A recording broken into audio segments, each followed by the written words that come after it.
Okay. We now will go to general public participation. This is for people who wish to speak about items not on the agenda, and I have one request from Paul Kolsch for general public participation.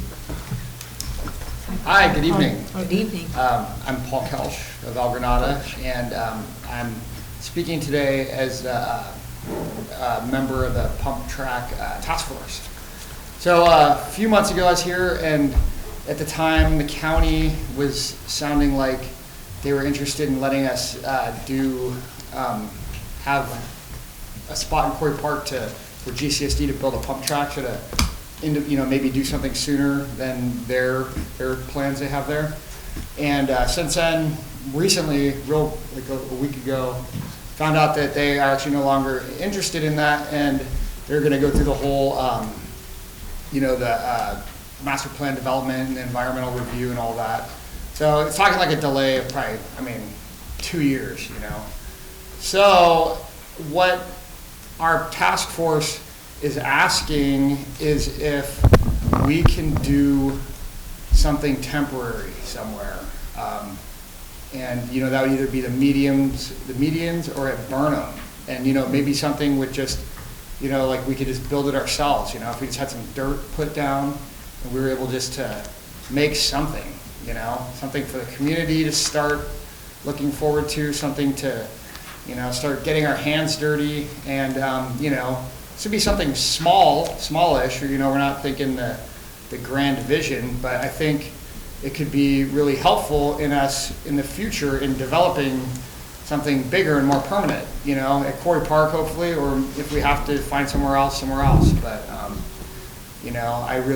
we really would like to do that. Now it's funny. I remember when we first started this process with the Parks and Rec. I remember Chris Johnson coming in and saying, just do something, build like a pitching mound on the medians, And I think now, like how being familiar with this is how things can go on and on and on in the planning session. And in reality, with the pump track, we're still just kind of where we started. So it's like if we could do something temporary, it would, sort of a pilot project, it would really go a long way, So, there's some median locations we talked about before, and, or something at Burnham too, So, anyway, I hope we can explore those opportunities. Thank you. Paul? Yes. The last information I've had was that the county had said the pump track would be in the master plan, and that they would like us to develop a location, a plan, get this group together and all that. Now you say they're not interested in that. Does that mean, what does that mean? Do they still say there will be a pump track in the master plan? Yes, so they have it as a phase 2 priority. So that means, and I don't know exactly what that means, but it's not high priority. So that could be not only just in the time frame of them getting their master plan finalized and voted on, which I think at earliest could be at the end of the summer, approved by the Board of Supervisors. Then after that, they would do the environmental review of the master plan, and that's another 6 months to a year, depending on which type they do. And then at that point, it would be, okay, now what do we feel like, now when are we going to get to these things? So, I think the pump track would still always be up to GCSD and the community to build there regardless, but just the being allowed to do it seems to be, the possibility of doing it sooner isn't possible, I guess. So, Okay. This, let's see, what's the word? This sucks.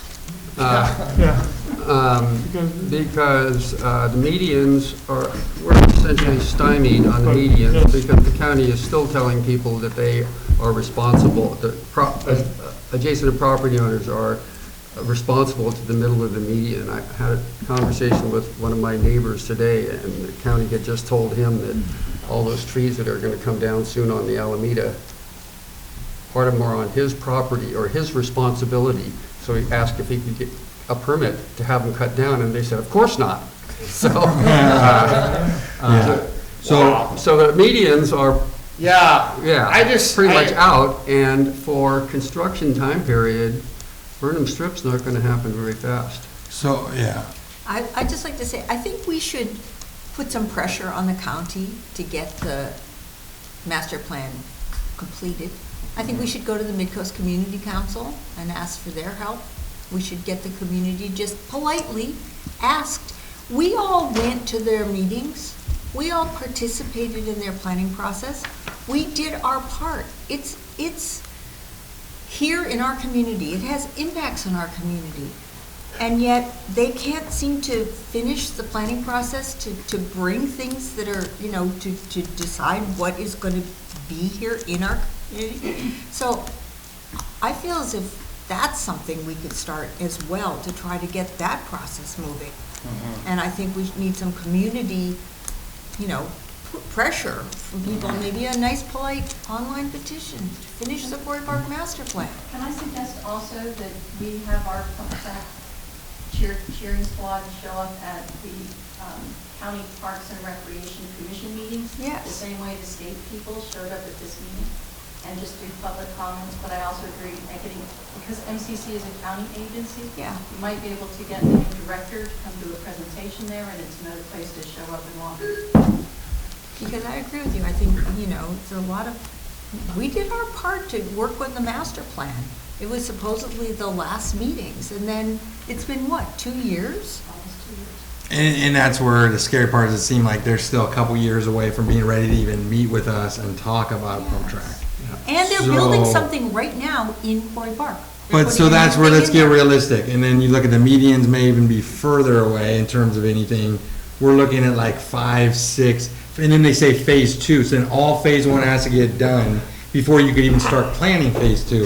So that's where we're starting to talk about, you know, that's where it's like, come on, the kids that we're targeting now, we're targeting their kids already in terms of that's how far out. Versus when we were talking about the county, we said, what if we just got some dirt there, we paid for the dirt, and the pump track people made their magic and got something that was approved, super beta track, just to show that this could be done for less than a couple $1,000s, and it could always be flattened, you know, it's naturally gonna go away on its own kind of, you know, and that's where, then when we realized we're so deflated in terms of that, it's like, why can't we kind of do the same thing at Burnham? If we could structure it the same way in terms of put the dirt there and let the magic of Berman come alive in terms of pump track experts building something that we could either approve or reject, and you know, and whatever our phase 1 ends up being is what it ends up being. But it could just be a small little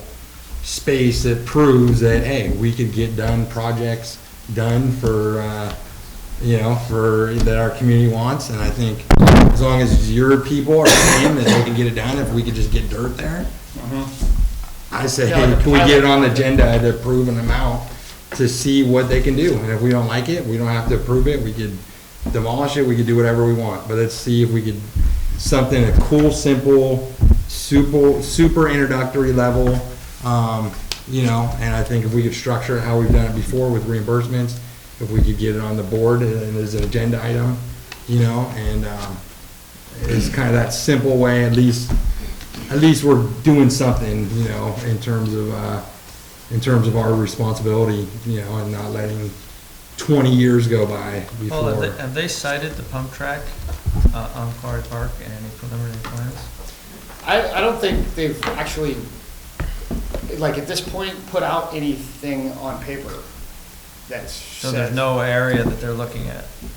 No, no one's told us that. So they must have something, but it's like they're gonna get their, I guess it's the draft master plan before, because it won't be, it'll be the final once it's approved, right? So they haven't released the draft yet, so, I mean, it's on there as a phase 2 priority, but I don't know if it's just on there on a list, or they actually have some spot, sort of, you know? In the last version, they had moved it to a place that no one had ever supported, had a lot of community opposition, kind of Haven't seen an arbitrarily. update to the plans And since. nobody Well, said you're gonna anything. be, yeah, everybody's gonna be waiting.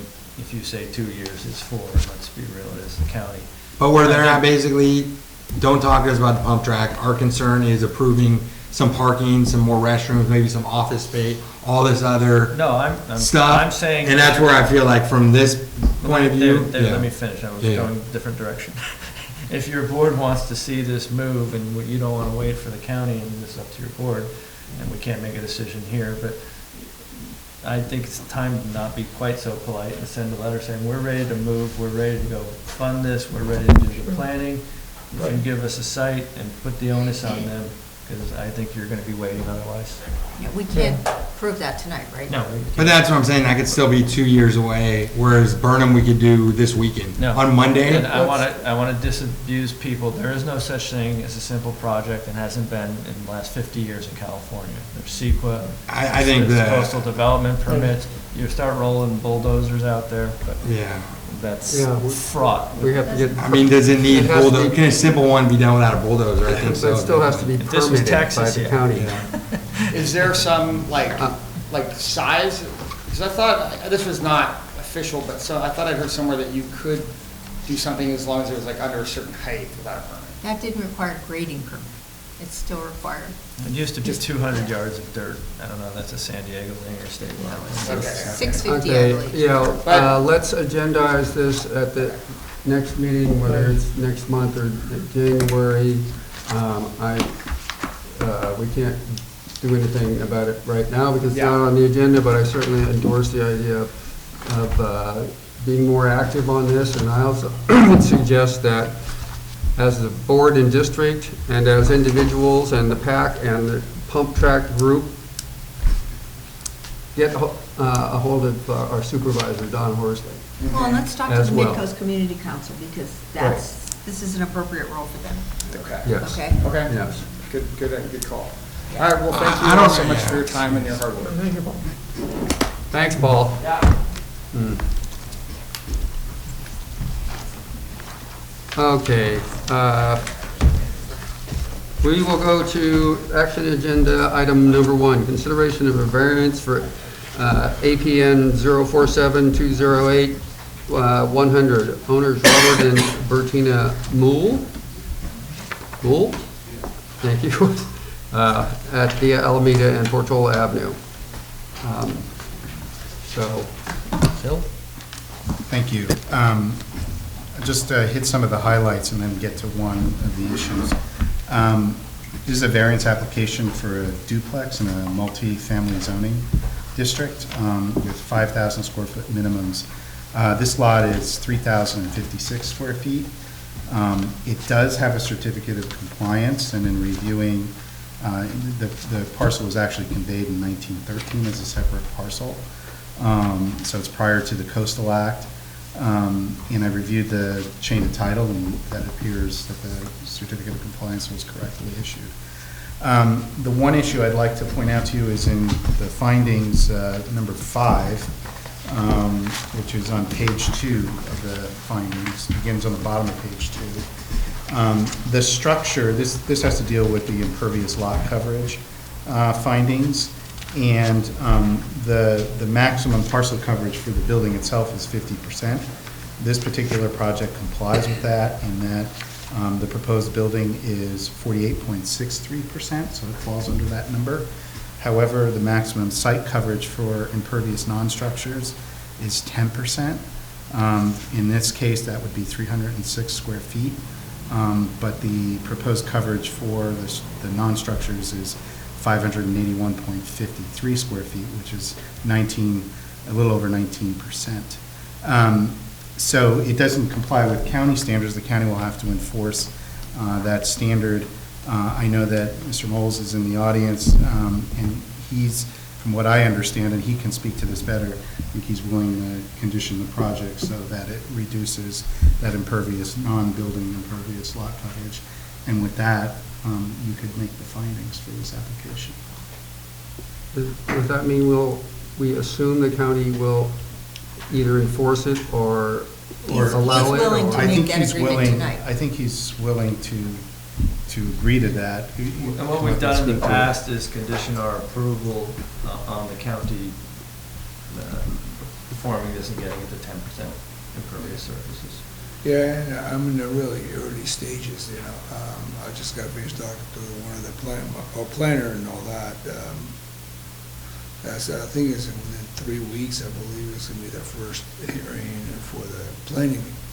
So, obviously, these, I'm sure they're gonna come up there, you know, they're gonna be talking about it, you know, so. I don't have a whole lot of information coming from the county point of view. They're just looking at the whole thing right now, just like you guys, like he's doing it. So, I didn't know about that little section you were just talking about that, so that's kind of new for me. What's the extra hardscape? I think it's, from what I looked at the plans, and again, the applicant can speak to it, but I think it was driveways, walkways, things of that nature. Is that accurate? Yeah, the driveway, The non-building impervious surface was mostly driveway and walkways and Yeah. things of that nature. Patio, I mean, was it extra hard? I don't have no patios at all. I mean, they made me do, I had to do a carport, you know, that's why I kind of took up the whole area. It's got a one-car garage, both of them, but I had to do an extra carport. And that took up that space. There's plenty of parking on the street, but Is there a possibility of doing a driveway that is not impervious? Will the county allow that? impervious, you mean like, they were like They stone? do cobblestones Yeah. with. Yeah, that's and what, grass. I'm gonna do that, you know, I mean, we're not gonna do cement, I mean, anyway. You have to do impervious, I don't have a choice. I wanna do it. Yeah, you have to do pervious, yeah. So, I don't, if you're doing that already, I don't know what's going, how It this may is. just not be in the full plan set. So as it looks, it's described in the plans as precast pavers, so they may just need to clarify that it won't be interlocking, or there'll be sufficient drainage that it won't be a pervious paver. It'll be pervious pavers here. Yeah, It so- will go through with the drain rock underneath the whole 9 yards, there will not be cement, obviously, not that. It'll go right through. You can Okay. request a copy of the final plan and, also the permit. If we can make the findings, I don't have a problem if we can condition it on meeting the requirements.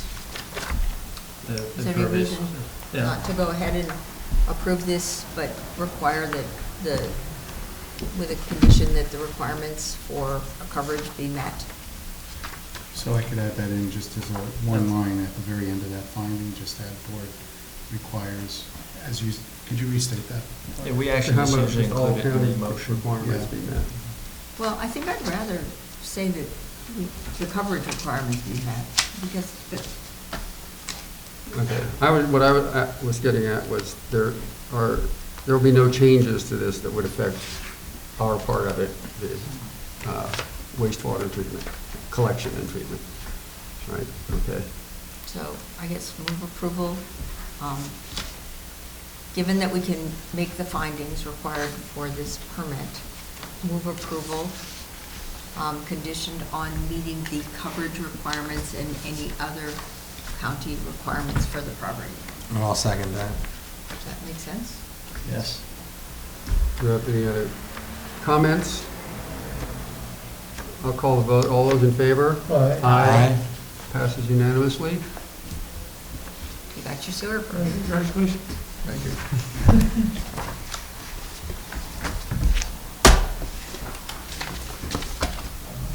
Okay, item 2, consideration of report from the 10/24/19 Town Parks Workshop and the next steps. Barbara, you want to take this?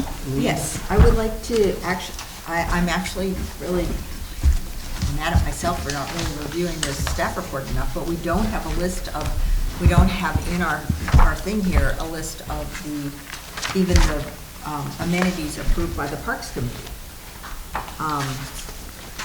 It's not in our packet here, which I thought it was, because I guess I'd seen it several times. It's not this spot, it's at the bottom of page 3. Before the maps. Well,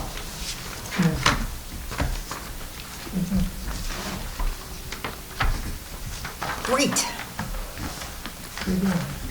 Wait, Should be page Table. 3 of the report. Little table, right? Yeah, it's kind of, oh, I see, it's just, okay, sorry, got it. It seems as if at this point, we have solicited a lot of community input. I think we are ready to make some decisions. I would like to propose that tonight, we go through these items right there and talk about whether we, as a board, would like to see them in a draft design. Our parks designer, Steve Kikuchi, is here tonight. Thank you, Steve, for being here. And that we vote yes or no on these various items and give any additional direction that we feel appropriate. And then we ask him to come back at our next meeting with perhaps any questions he might have about locations and so forth, or some draft designs that would reflect what we have requested for items in the park. That then the next step after that would be to do some consultation with the county and with perhaps with Caltrans and with the Resource Conservation District and so forth, and with the idea of coming up with a final design pretty early in 2020. I think we're ready. I think we've heard a lot from the community, and I think we're ready to move on this. Can I just ask you a quick question? Yes. Just for recording. At the, Who are you? I am Nancy Marsh from the Parks Advisory Committee. Thank you. In this report, we're just trying to record what actually happened at the workshop, and then at PAC had a meeting, and so in the report you have our recommendations. My one question to you is, I went back and looked at the report for the event we did on the Burnham Strip, and in that report, I had taken notes and summarized the board discussion. And so if you like at this meeting, I can keep track of that and add it to this report, because we're posting this report on the Parks page. Sure. So just I let me think know that'd if be you great. want the board discussion in the Parks. And if we go through Posting. these items, and then after those, if any board members want us to consider additional items, I don't think we're limited to these items, but I'd like to start with these, which are the ones that the Parks Committee recommended, and see what we all think in terms of whether we want to see them included in the park. Does that make sense? Yes. I think so in general. I would say one thing I would say right off the bat is I feel like the one thing that I saw every single group, all the way from passive rec all the way up, compared to the original 3 designs, had way more space, way more open space, way more active rec things, way more things. The first 2 designs were basically internal trails that ruined any chance of being able to do anything with the space. So I'm just wondering, how do we ensure that that truly, the energy and everything that I think the community is kind of pushing for gets translated into, and maybe it's just different people on part of the process. I think different board members are here than they were before. Maybe that changes things, but making sure that that's addressed, that whatever plans were before are complete sunk costs. In terms of The going last forward. plans were just concepts and. Concepts, and that is what it is, I think. Yeah. Because I think I see this as our chance to deliver on a promise that we made in terms of the plan that we come up with. The board will prove how much really the target of the people that voted to see active rec and youth, youth recreation, all of that's going to come to life with what our board votes and chooses. And if we don't have a lot of things going on for youth, it's going to say a lot about what our intentions were to even become a community service district. If the one piece of land and the only thing we could do anything with, we don't go all out in terms of who the main target demographic is. And so that's my only concern, is making sure how do we translate all of this into that final version. Can someone provide us with a list of the voting on the most recent community survey for the various items? Because I think that's important for us to have in hand. I also wanted to say one other thing, which is that, for everybody, if we could get Oh, there's a one poster. page, get us the poster so that we could see. how people voted in the community survey, because I think actually that's the most significant input that we had. One other thing I wanted to say is, I just wanted to express respect for the people who work so hard to preserve this piece of land, the front yard of El Granada. You know, Fran and Lenny and Leonard and Dan and many others who spent a lot of years both on this board and elsewhere to buy the land and get it, make it to the point where we are able to turn it into a park. And I know, I'm pleased to see that the PAC recommended a lawn area, and I just wanted to say that I do feel as if having an area that has multiple uses, it's certainly, I don't think a lawn area is a passive use. It has a lot of the ability to do pickup soccer and frisbees and picnics and everything else. It shouldn't be too much, but I do think it's an important part of it, and I think we can come up with something that is drought, you know, respectful of the water needs and so forth. So, can we print something out that gives us this information also?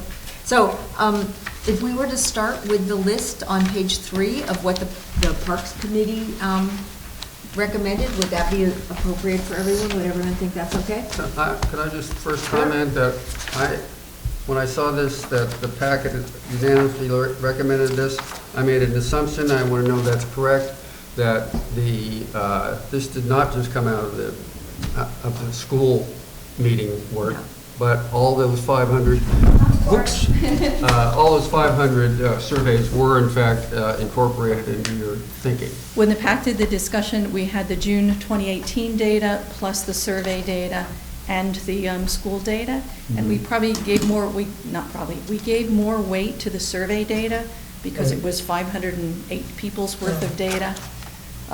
The workshop was important, we felt, because it was the first input we had on placement, and it did, I think, as maybe Director Seaton mentioned, gave us, with the scale, using kind of the scale model, gave us a greater sense of really how much space there is and how much can really fit. Even the most active group that put everything in, you know, there was still some space. So that was one of the most important things we think that came out of the workshop. But for representing the community, we thought the survey was the broadest input. So we used all 3. And I'd like to make a comment here, which is, I don't believe there is a main demographic. There are numerous demographics here. The people that came to it was my impression, I was there at the school meeting, were motivated and showed up, and they were really a lot stronger on all kinds of active recreation than I believe the results of the survey were. And we have to think about this community not as a demographic, but as of community groups that need to be served by Parks and Recreation. So the people who want to see more open space have to be listened to. The people who need and want active recreation for their children have to be listened to. And that our goal is that no one is going to get everything they want, but everyone should be able to get something they want. I think PAC would heartily agree, and that's why in the survey, and I've got the poster behind you, why Pat Tierney, with the complete support of Pat, carved out some of the responses in terms of the percent positive for households with children and households with seniors, because they are 2 distinct groups who, from his research background, use parks quite differently. And both of them are in our constituency, and both of them should be represented. So that's why he pulled out and outlined where they are different from each other in their requests. Okay, thank you. You might want to just keep standing here, Nancy. I don't know.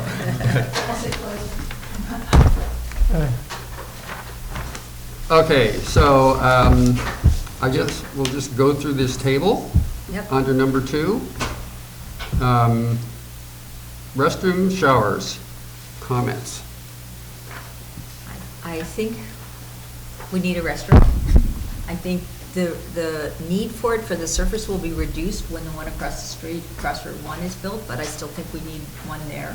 It doesn't need to be really big. I'm in favor. Okay, I guess, okay, within that, does it have to be a normal restroom? You think of it, could it be something more along the lines of something in between, you know, portable or anything else in terms of that, you know? Is that, I'm in favor of a minimal restrooms and showers. I had that PAC had a long discussion about the showers, because there was one member of PAC who was not in favor of showers. And we had a long discussion about the planned restroom with showers down by the RV park. And the view was for El Granada residents, who sort of, you can see, come down with their surfboards down Portola, cross the parking lot, or park in the parking lot and cross the road. That's 50 yards in the wrong direction when they come out of the ocean. And they come out of the ocean, they come across the highway, and they come through the parking lot. So that there was a strong view that if we're serving the residents of the community, having something that is on their way home and not 50 yards down the highway and back would serve their needs better. Okay, just pass one out. I don't think, I agree with that, because if I want to wash, if I want to wash off the sand, I'm going to go to the nearest one, you know?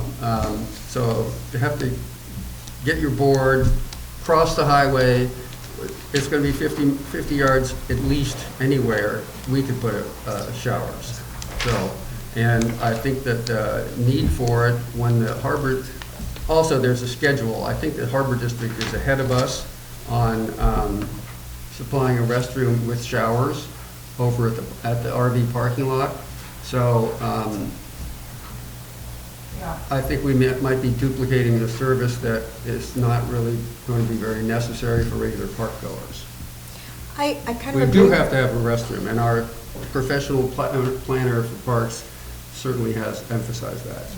One of the things I think we have to think about in this plan is potentially items that we might not want to implement immediately, we might not, but if we're going to permit something, we want to permit what we think we might want there for a number of items. So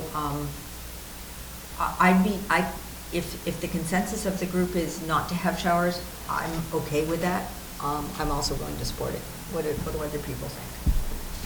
I mean, if we're gonna do a restroom, how much harder is it to add the little shower on that outside of it?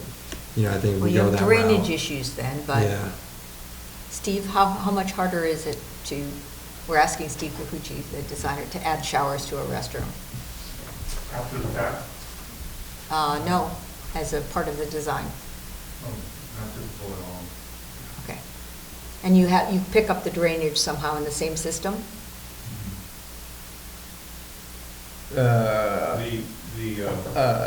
laws will require. Can you come speak here?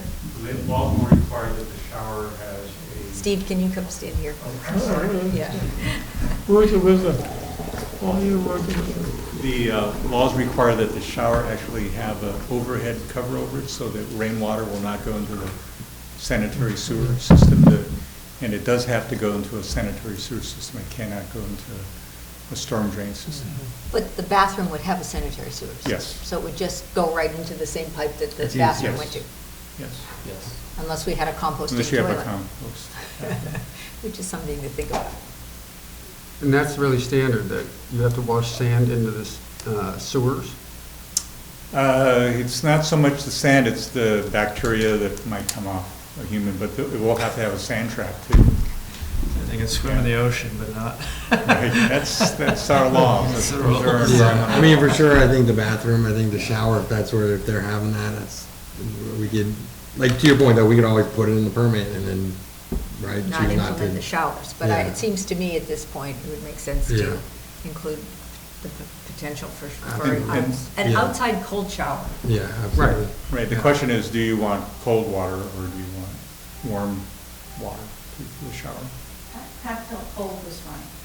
The pack belt cold was fine. It's going to feel warmer when they get out of that ocean. Yeah.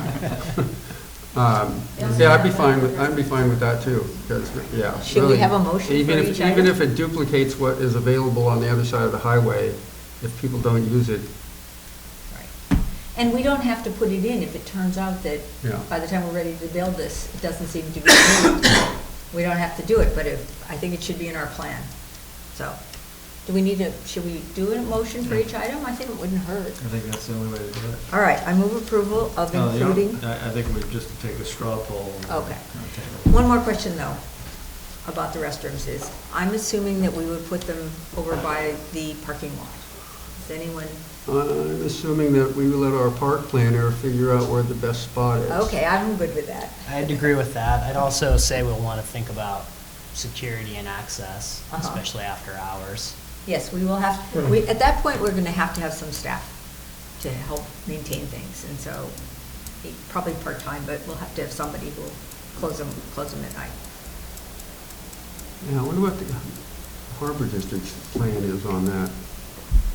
Well, they have a lot of bathrooms over there, Yeah. that are open in the day. The ones right at the harbor are open 24 hours, Yeah. yeah. But they are also our officers directly across the street, so, yeah. All right, so we'll leave it to our park planner for location, but, okay, everyone in favor of that? Yeah. Okay. Perimeter trail with fitness stations and interpretive signs. Yes, I'm for that. Yeah. I And we mean- talked about having it paved. Is that right? The general consensus, I think we were saying, With asphalt? I would, Well, or- I would prefer No. not. not paved. Okay. No. A track suitable for walking, bicycling, and running, but not asphalt. Okay. I think the paved was actually more popular on the survey because of time. Yes, I think the paved was more popular. But there was a strong view about not any permeable surface, but something you could ride a bike or push a stroller on. Are there non-asphalt surfaces, Steve, that we could use for this trail that would, Yes, one of the disadvantages of decomposed granite, which I think was discussed before, is it does require maintenance. It does erode, it does develop ruts, especially if people are bicycling on it. But there are other alternatives. There's a material called permeable concrete, which is porous and allows water to infiltrate down into its base. There's also permeable pavers too, right, which is probably a little bit more formal in appearance than porous concrete. What does porous concrete look like? A good example is at the restaurant, The Barn.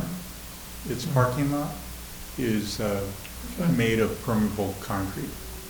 So if you have a chance to, when it's brand new, it almost looks like a gray Rice Krispies treat. You know how they make that, it's very porous. But over time, it will darken and become less one color.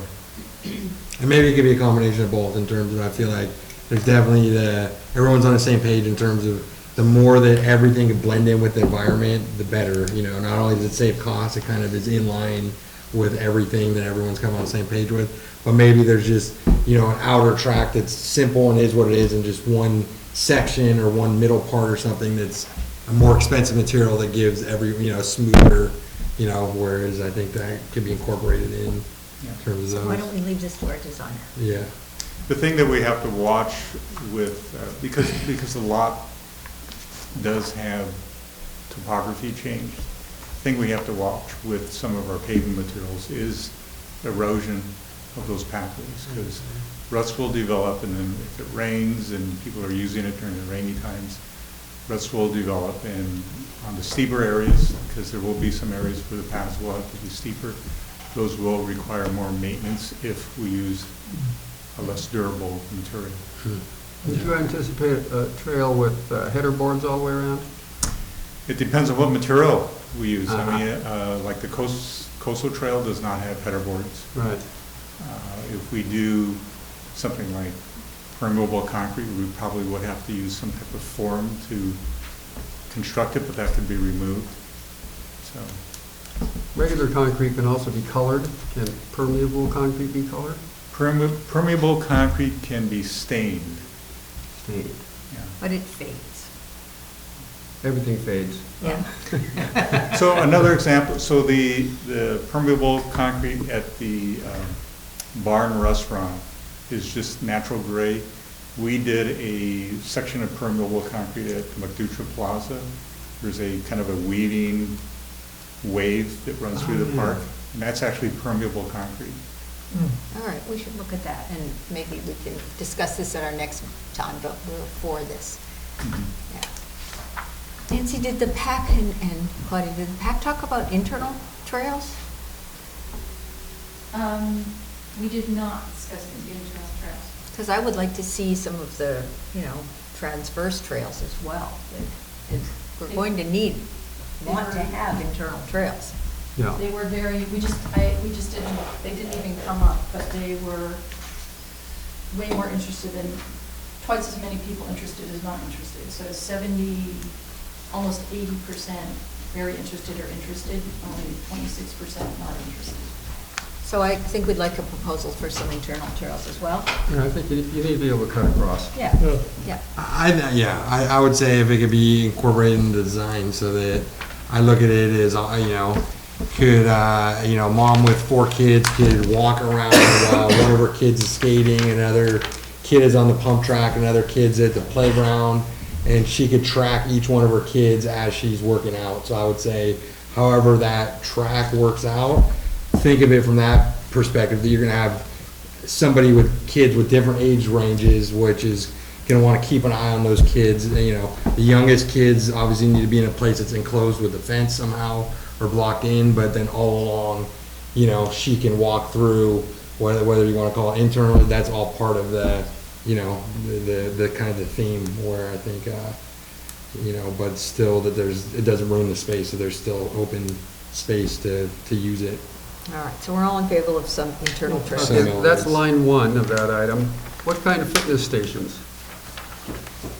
I don't know that we have to decide that right now, do we? Can we talk at least Sure. about the alternatives? Sure, what are the alternatives? I don't know.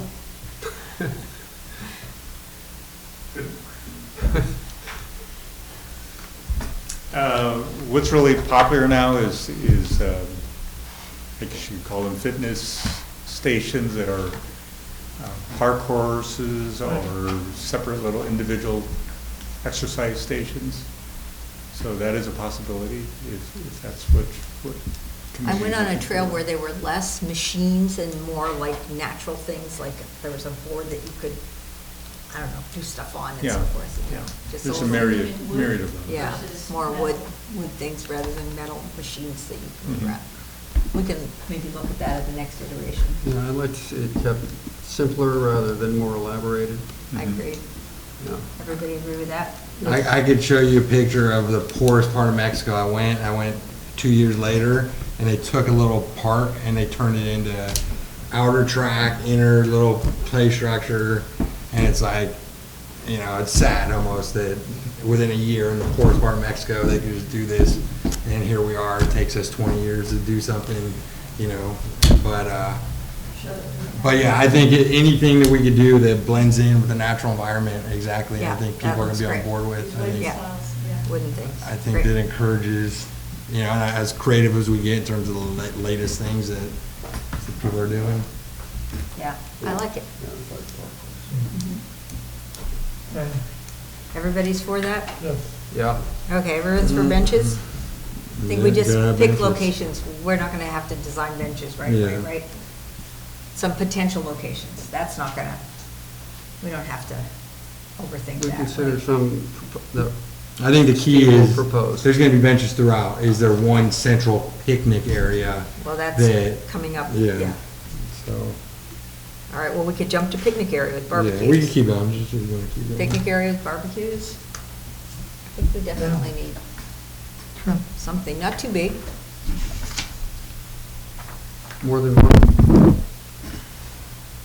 Well, I mean, do you want individual ones? Do you want a group one? I think it'd be cool to have one long table, you know, just a little bit longer than normal in terms of kind of encourage that, you know, kind of different people coming out and kind of sitting together and getting to know each other, I think, versus the typical kind of one bench, just kind of, you know, however it's done to kind of encourage that sense of community, I think, with, you know, with whatever else is there, barbecues and everything else. So like 3, 4, or 5 barbecues in the same general area?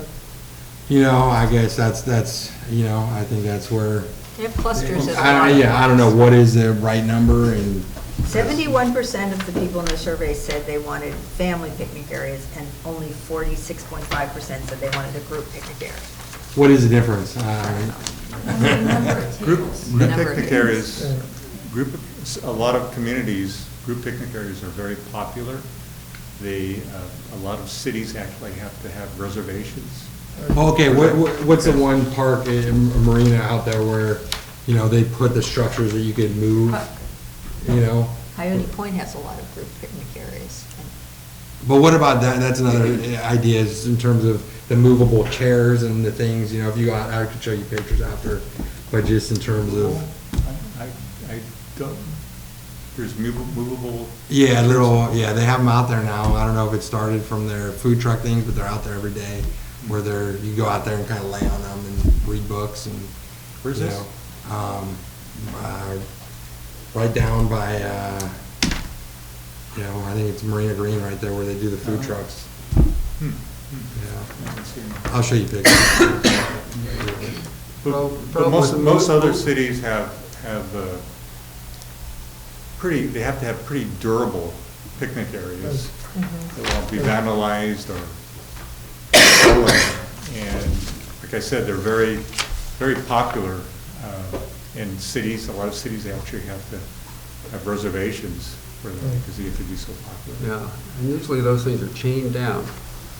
Or better heavy, than or concrete. they're made of concrete, yeah. Holds it down. Yeah. Yeah. Or you One pay suggestion security. from Pat, because there was, and in the comments for the survey, there were some comments with people being concerned that the park becomes basically our newest homeless encampment, which is one of the reasons why Pat said cold showers, not warm showers. But Pat, with the work that he's doing, mainly in the city for parks, they generally recommend kind of the hexagonal tables, or benches, or curved benches, so they aren't places, you know, that you could lay down on and take a nap. But that's one of the things that we can. Why don't you come back with some ideas on that? Does that make sense? And let's remember, especially with this kind of stuff, you know, it's not set in stone. Right. If you put 2 picnic tables over here and a group one over here, and you find out they're being used a lot, you can always Take add them more. out. Yeah. Or take them out. Yes. All right. And barbecues, everyone's okay with barbecues? Sure. Yeah. Okay, picnic area, barbecues, yes, right? Picnic area is what it says, singular, but maybe you're saying just one Areas. picnic area? Well, I think there's also the opportunity for small family picnic areas too. What It's do we not want just to group. see? You want to propose 2 areas? I would defer to the professional. Okay. I just, we have a lot of parks in Encinitas, and we're on the coast too as well. These things get a lot of use. Yeah. We were just at Moonlight Beach and a little down south of it, and there's 6 picnic tables, and they're all in use. You know, we're a little, it's just a little bigger, but the coastal area Right. isn't, so. Well, Quarry Park, you know, a lot of use too. I mean, they have, and that's the only place they have other group picnic areas that get used every day. Okay, yeah, so maybe a couple. Yes? Okay. Right. Is that family and group, or? Well, I mean, it's hard to draw the line. Yeah. Probably one that's a little larger with multiple tables, and then maybe there's another place that's just got a couple, something like that, whatever. Yeah, I think, like, I talked to my dad, when my dad walked away, he's like, man, if they did that so cool, he's like, I swear I'd be out there every day with a cup of coffee, just sitting out there. He's like, and that's where I feel like we're gonna do volleyball or whatever that's gonna do, that's gonna attract people that aren't gonna play, they just wanna go out there and sit down and watch people skate, play ball, do volleyball, shoot basketball hoops, whatever it is. I think that design element, there's gonna be some spread throughout. Why don't we talk about the lawn area and the native vegetation together, sort of, my thinking is, I would like some kind of lawn area, minimal water requirements, and then, sort of native vegetation around the edges where appropriate. I think, yeah, everyone wanted some type of lawn area, it keeps our options open in terms of being able to do, you know, whatever, if we go out there and, what's that? Frisbee. Yeah, I mean, whatever, in terms of setting up. It's also sit down and yeah. have a picnic, you don't have to Yeah, sit at a table to have a exactly. picnic. So And I think we that's- can do some attractive native vegetation. I mean, there's ways to do it that it will look good all year round. And plus it would be the extra advantage that it would be a habitat area, so. And educational. And educational, yes. One of the, more than one of the groups at the workshop suggested using native vegetation to almost separate areas so that the different constituents who want a different experience from the park can kind of have it with a little bit with the native vegetation, almost demarcating different areas of play versus areas of quiet and so on. Good idea. Yeah, I like that idea. How big a lawn, people have, a couple of people, exactly two, have mentioned to me, what about, like, pickup soccer games? We have a lawn that you could do that on. A soccer, you know, a real Soccer soccer can be field, any they're size, they're so. big. A real I mean, where I could see it is like, standard side ones. that's where I could see like two, like, rock structures that could be, you could sit on them, but then they could be like little kids' goals. So you wouldn't have, you know, a lot of older people having these huge soccer games like you see more Cunha. It'd be more a smaller field, smaller scale where you could go out there with your kids and play, but it's not gonna be, you know, 10 on 10 adults. It's gonna be where it could be just a small section like that that's movable. It could be little things that could be, you know, moved around and, you know, could, I don't think we want it to be a soccer field. yeah. I think it's just more like if a few people wanted to kick around a soccer Yeah. ball, they'd have a place for it. Because if you have a place that's big enough for a soccer field and people start using it for that, then that means other people can't use it for other stuff. Right. So, I would, But keeping the options open, yeah, like, Yeah. that's an option, basically, yeah, that'd be a good problem to have if people are kind of saying, hey, we scheduled a football game, you know, throw the football around, you know, whatever. I think there's gonna be demand for that nonetheless, so it's about how do we find that space and, somehow block that off so that, you know, obviously it have to be in the middle and then, you know, but yeah, I think everyone's for it all. That's one thing I saw consensus across all the groups. good. Yeah, and the amount of contiguous lawn area may also be limited by grading. Because if we want to create a somewhat flat area, we have to start building retaining walls because that entire site does slope. And we do have other restrictions out there, such as the drainage channels and then the manhole covers to the sewer system. So the lawn may end up being Small. what we call leftover space. Yeah. Well, let us know what works. Pardon me? Let us know what works. Right. Okay. All right, everybody good with that? Yep. Plaza that could accommodate musical performances. Well, the plaza didn't score all that well in the survey, but it was one of the ideas of some of the people who originally, you know, worked so hard to save this property and had vision for it. And I like the idea. It doesn't have to be big, but just something that's attractive. I think if you change the name from a plaza to just a shaded seating area, you know, with trees and maybe some light design elements to just, you know, I think that's where I feel like I don't for some know if reason, it I don't like has the to be idea shaded. of a plaza, but I think to get your, you know, a place where people can come and sit down and watch something happen, for sure, I think there's gonna be some type of demand for that, you know, whether it's music or a play or whatever that, but Not can too it be big. done simply? We're not talking about, yeah. Yeah.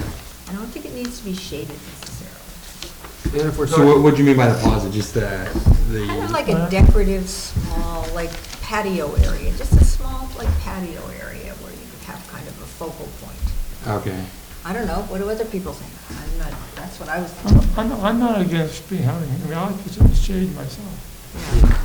well, Me too. when we talk about native vegetation, are we talking about native vegetation at this location or a wider area, because this location would be coastal scrub, no trees. Yeah, well, for the native vegetation, we could have, we could have coyote bush, we could have some nice wildflowers, we could have, there's nice plants, we could have Yeah, some. But they aren't trees. No, they're not trees. Yeah. So do we want shade at the plaza? Is that what people are saying? I don't know, I haven't really ever been so inundated with sun here that, And then could the plaza be part of Well, you should- phase 2 or down the road? You still too, get right? burned though, when it's foggy, you still get burned. It's That's true. the issue. Yeah. I mean, I Sure. can see Yeah. I can see a plaza or like maybe some sort of aesthetic entrance feature at the corner, Portola. Portola, yeah, that's where it was always. Like, I Some of our mean, groups designed that. That Yeah. seems logical. I wouldn't go so far as to put a stage or anything like No. that in.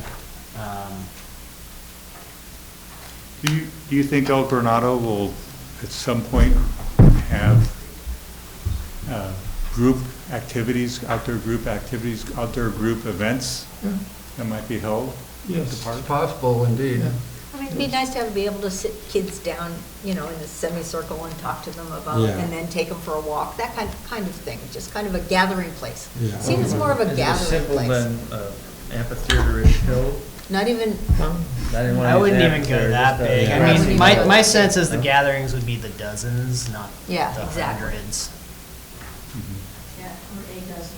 Yes. small, but, and it's also a place for potentially some public art, some kind of really Well- pretty plaza that you could do, but that's later on to think about. Once upon a time, one of our guests talked about doing a community event where you have the community artists with their ways and kind of like a fair Yeah, in the park and sometimes setting up hardscape. a little bit of hardscape, I think there doesn't hurt for a place to gather people and have maybe small events, but not too big.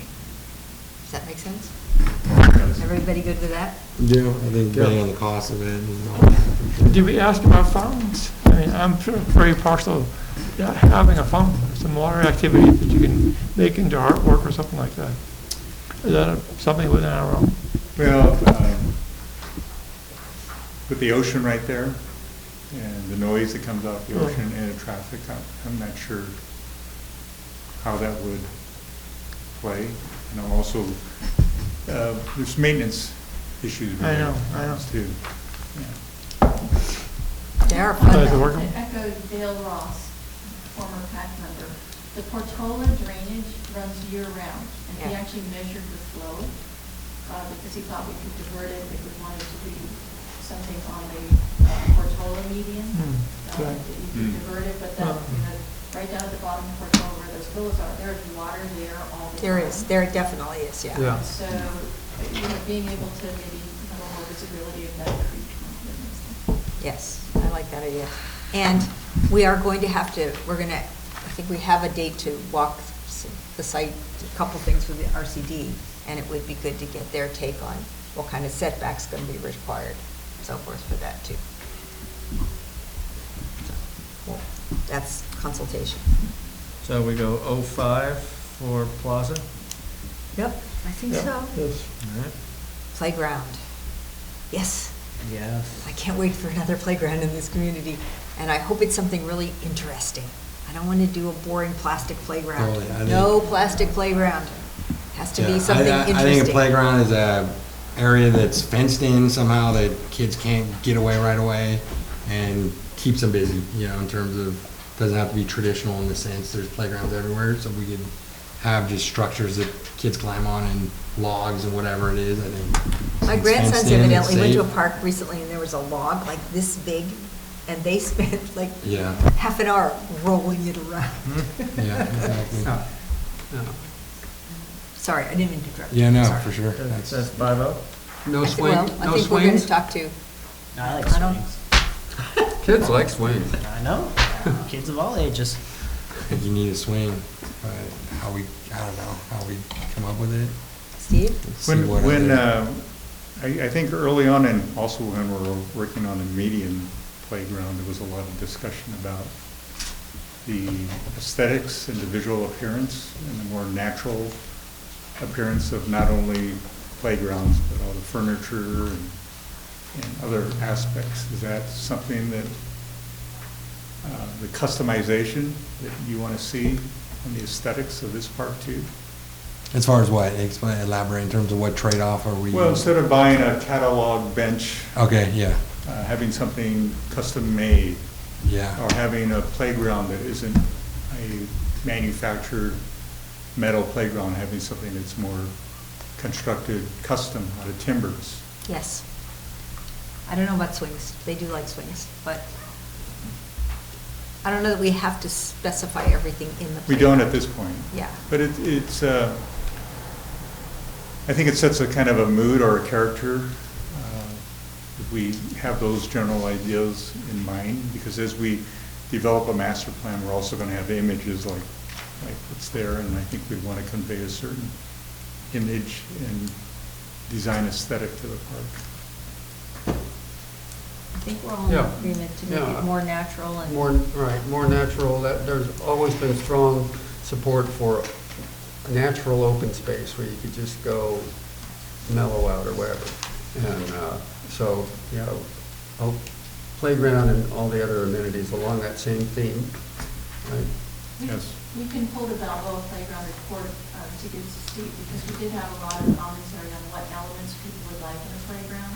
And there was very strong support for things that looked like stacked timbers and less like the Cooper Ridge Playground or the Orange Creek Playground that were more things the kids could climb on, slide on, and so on, but they looked like they almost grew there. Yeah. We go to Coyote Point and we like the log playground, which is just a pile of giant logs that you can climb up on and balance on and stuff. And I think the other thing that we talked about when we were working on Balboa was the need for a toddler playground and a older children playground. Is that something you foresee? If we have to. What's older?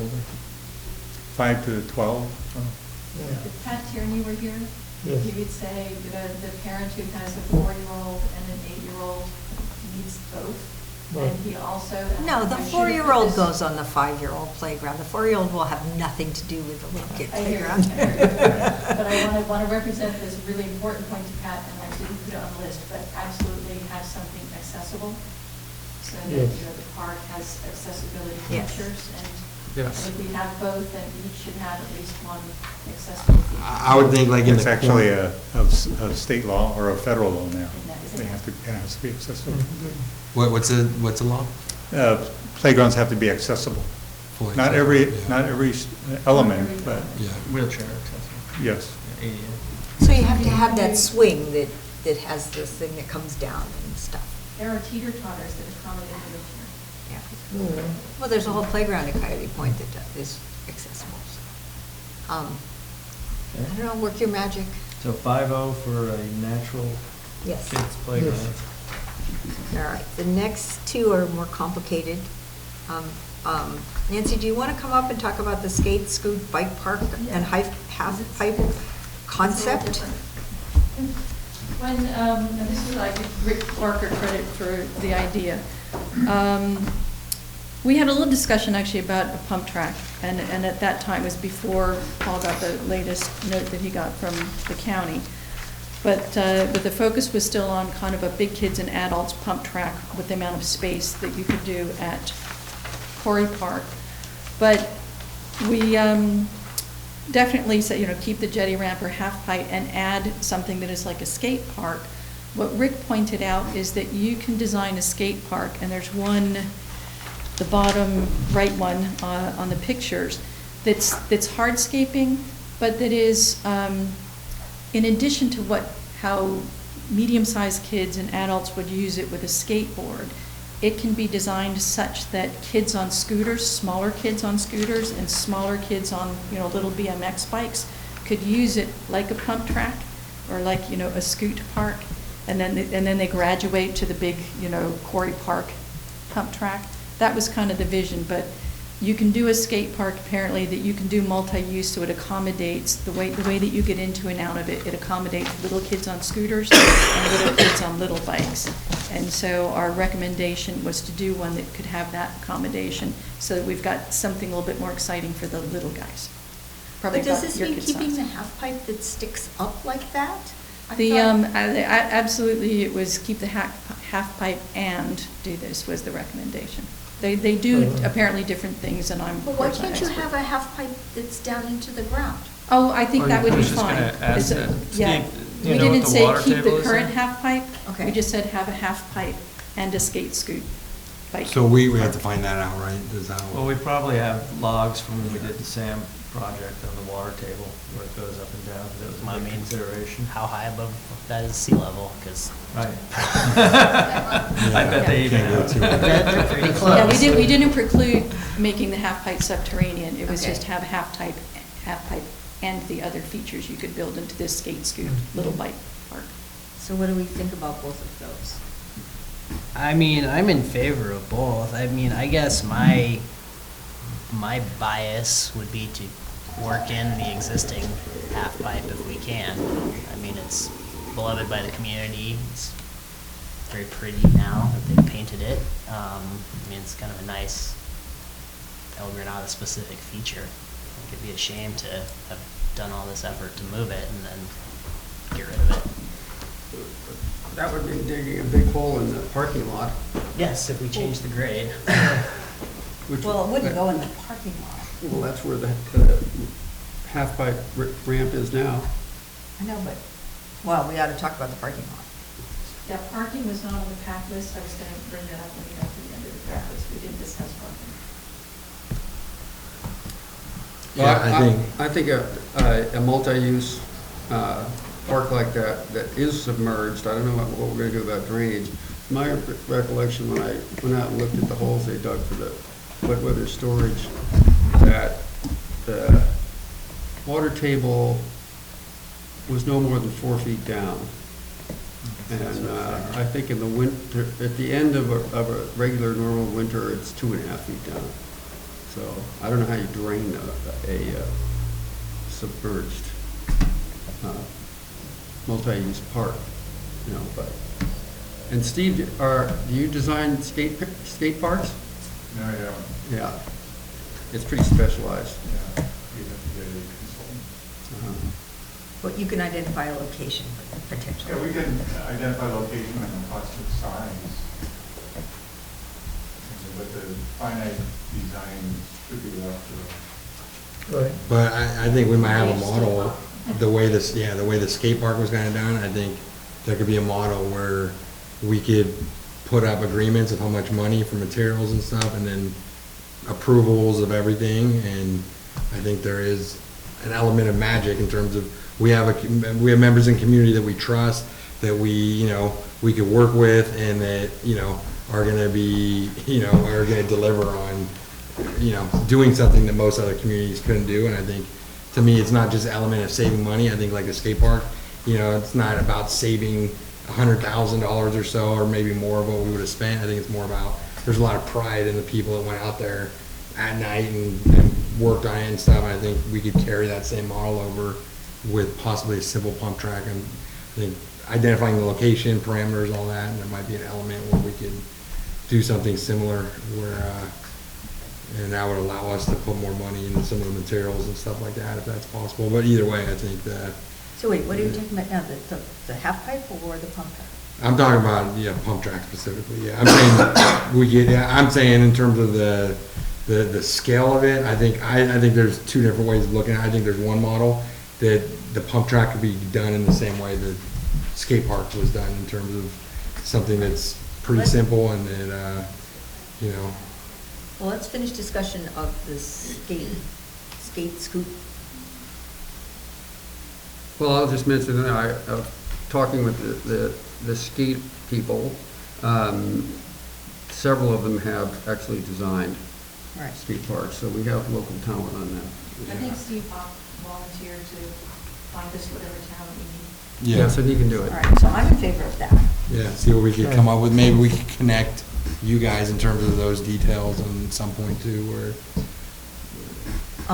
Well, why don't we move on now and then talk about a potential pump track. Yeah, I kind of see it all tying together. I would Wait, think wait, that, so we're 5-0 on the skate? 5-0 Yeah. on the skate scoot. Scoot bike. yeah, and I would almost say skate scoot pump. I would say at some level, we wouldn't have the bike, the pump track way over here, and then that, I would think it would somehow blend together, whether this is the pump track, and then the back side of that becomes the skate scoot, I just feel like from that, but I don't The proposal was a know. hardscape, sort of subterranean one that would work for skate scooting and bikes. Yeah, But I think you're looking for something more than that. You're looking for a dirt one as well. Even though, if you look at page 7, the active proof, and I know it's hard to read, this is before we were back in the county, but they were, what they put on their, state park, was what they called a rigid pump track. And that was the idea that Rick morphed into a skate bike park, because they're talking about rigid materials, not dirt, which you need the rigid materials to accommodate the scooters and the bikes as well as the. I think we're all in favor of that. The question is if we want an additional dirt one, which, and I think it's so simple, I think, I would think we could do it pretty simply, a simple one that almost wouldn't change anything, really, the aesthetics, nothing. I think the question becomes, do we want a more advanced level pump track that, whereas I think that's where, but, I mean, that's where I kind of see this, is that the space itself is kind of small. We can't do anything great. We can't build a great tennis court or, the greatest skate park. It's limited, but what we can do is provide kind of introductory, engagement in terms of getting people out on a skateboard or a bike or a scooter or whatever for the first time, and then progressing to other places, as they become more experts. And that's kind of where I see we could do so much for the community by having a little space that gets people started for the first time picking up a ball or a board or whatever else they're picking up that wouldn't, be a catalyst for them continuing that at other places.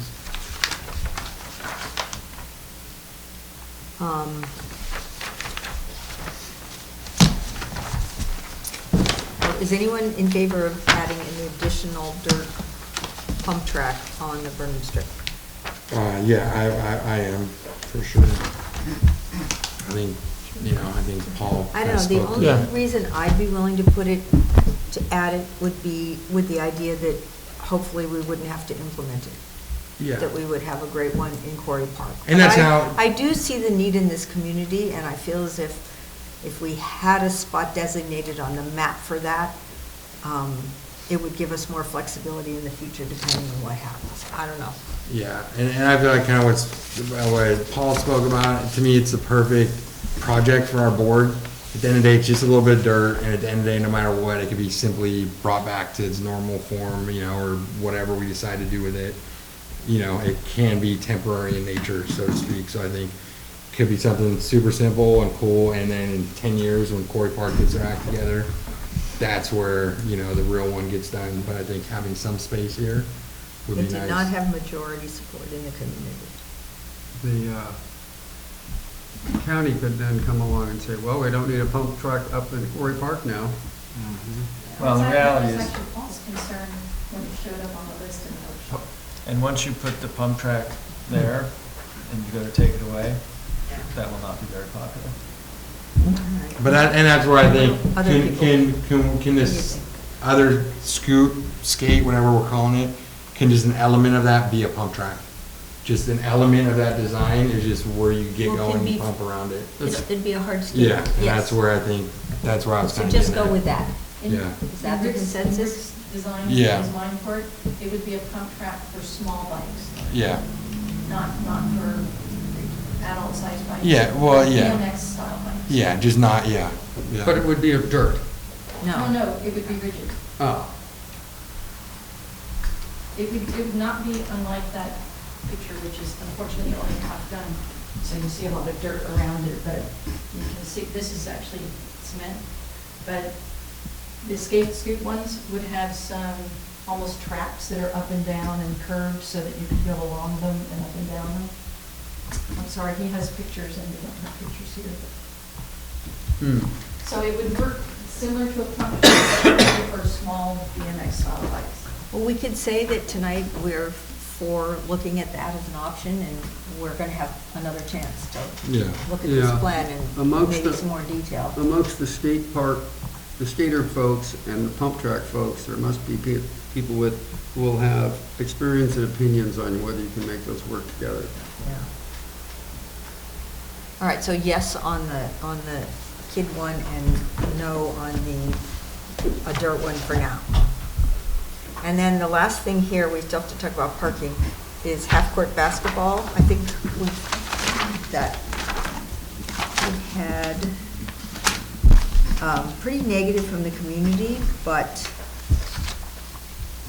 a lot of support from various participants. What do people think about that?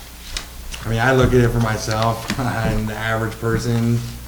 None of us are going to ever be getting on a skateboard, a skateboard anytime soon. And so you look at Might get on the a options scooter. in terms of what you can do. It'd be nice to go out there and shoot a basketball, even if it was, that's why I really go back to even a couple people said, hey, just get a basketball hoop. It doesn't need to be a great, painted surface. I mean, that's where I think at the end of the day, there's a lot of people that are kind of old school in the sense that just give us something to shoot at and it could blend in. It doesn't need to be a painted, the surface itself could be whatever it is, but just that idea of, another element that could entertain people and keep people at the park for another couple hours, that to me, I think that will get the most use regularly in terms of you'll start seeing kids, same thing, just like the skate park, you're gonna see kids become 5 and 10 and 15 and just grow up in front of your eyes with the most beautiful shot. And to me, it's like, that's what that place is all about, is that it's not just for the kids to play, it's for the community to drive by and watch kids grow up. And I think that the half-court basketball, there's nothing better example of watching a kid grow up in front of your eyes as you commute every day home and you're all stressed out from work and you see this kid get older and older. I think that's something that you talk to a lot of older people that have lived in our community for 30, 40, 50 years that are these hardcore skate park people, even though they've never picked up a skateboard in their life. It's that element of this park is so perfect that on our way home, it really does, has this opportunity where, the community gets a chance to watch kids grow up in front of your eyes. And that's where I think that element of it, I just think that as the sun sets, shooting basketball hoops, I think that the majority of people that targets, I think, how do we do it? How can we blend it with trees? Can we keep it super simple so that, like it looks like a tree, like honestly, where it's camouflage in the environment? Actually, I think PAC had in the summer thought, basically a place to shoot hoops. Yeah. Not a full half court and not a full laid out half court. On Steve's drawing on concept 2 of the Yeah. original drawings, it was kind of like a little circle, but basically it was a place you could just Yeah. shoot baskets. And not a place big enough for. And what I was thinking is one 10-foot one, and then on the backside a little 5-foot one for little kids. So just a little thing. Even my little kid can't make the hoop, but if it's a 5-foot one, he'll do it. And then doing that for 3 years, and then by the time he's 10, we move to the other side, and that's where I feel like something simple. Like I said, it could be. I think the design element, that's where I think the sky's the limit in terms of blending it into the environment. But I think having What do a other people think? I'd be willing to see it in the I plan. mean, I don't object to it. I want to see it on the map and make sure it blends this aesthetic. I mean, are we thinking it'll be fenced? Are we thinking it'll be open? I don't think we need a fence, so if it's not, if it's in the Put middle. it off the parking lot and stick the pole up against those bushes or trees or whatever Yeah. that is. And the half court shouldn't be used. It's 23 feet. You basically need the 3-point line. Yeah. It'd be small. You didn't Yeah. get You'd only need, whether or not you need a fence really depends on where it is, just for, A, to not chase the ball so much, or depending on where it is as regards the street. Yeah. They're gonna chase So the what ball. do people think? Yes, yes, Spends a lot of hours chasing the ball. Put it on the plan? Yeah, let's put it on the plan. I think it's inevitable that you have to have hard, smooth surface. You want to play basketball, it's okay to say, yeah, somebody's going to go out and shoot baskets, but then there's going to be 1-on-1, 2-on-2, 3-on-3, and more real games. People will go play real games, and so to have a decent facility, you need to be able to dribble the ball. Yeah. You know, so you need a flat, smooth surface, so hardscape. So I agree, just have to, All if we're gonna have right. it there, we have to. See if we can find a spot for it. Yeah, work it Jim, right. are you okay? Yes, yeah, sure. All right. So the things that remain, what about parking? My thinking is keep more or less this, the community wanted the same size parking they have now, I think more or less in the same area. I think, no, this is actually. Now, where can the we workshop- talk about the off-street actually- turn-in parking? This is Let's, where the Yeah. workshop got very creative. Yeah. Because if you just look at the way we asked the question on the survey, Mhm. it was, do you want it same as now, more or less? Assuming it would be about in the same spot, which it pretty much was on the drawings from the 2018 event. But I think if you look at the drawings from the workshop, that's where they got fairly creative. And I thought made some good points about if the park is 5 acres long, if you've got little kids walking from one end to another, it's quite a long walk. And Yes. so spreading it out a little bit was favored by almost every group. and Steve, can you address parking issues a little bit? And let me also address, and I don't know how this dovetails because they're not in front of us, we were just talking about the manhole covers for the thing, talking about spreading it out. Maybe that's the thing to do. Put it where the tanks are, where you have manhole cover impacts, and then if you That's a good separate, idea. move it out. Yeah, actually, sorry, before Steve goes, so do we have access needs for those manhole covers? Do we have what? Do we routinely access those? Very, very rarely, Very rarely. and we've done this where we just make sure the design that it's in the roadway, the manhole, so the Mhm. parking's here and here and Yeah. here, so. Yeah, there is off-street parking all along the park. So when I think we did one of our initial concepts where we had picnic areas up towards the northern end of the park, we always felt there was enough along the street parallel parking there that would accommodate smaller group gatherings. But I think as more activities, if more activities get pushed northward, then yeah, I do think there's going to be the need for additional parking or possibly on-site parking. I think So some can of you, the- we have you give us some options for parking? Pardon me? Can we ask you to give us some options for Definitely, parking? definitely. And can you address the angled-in parking?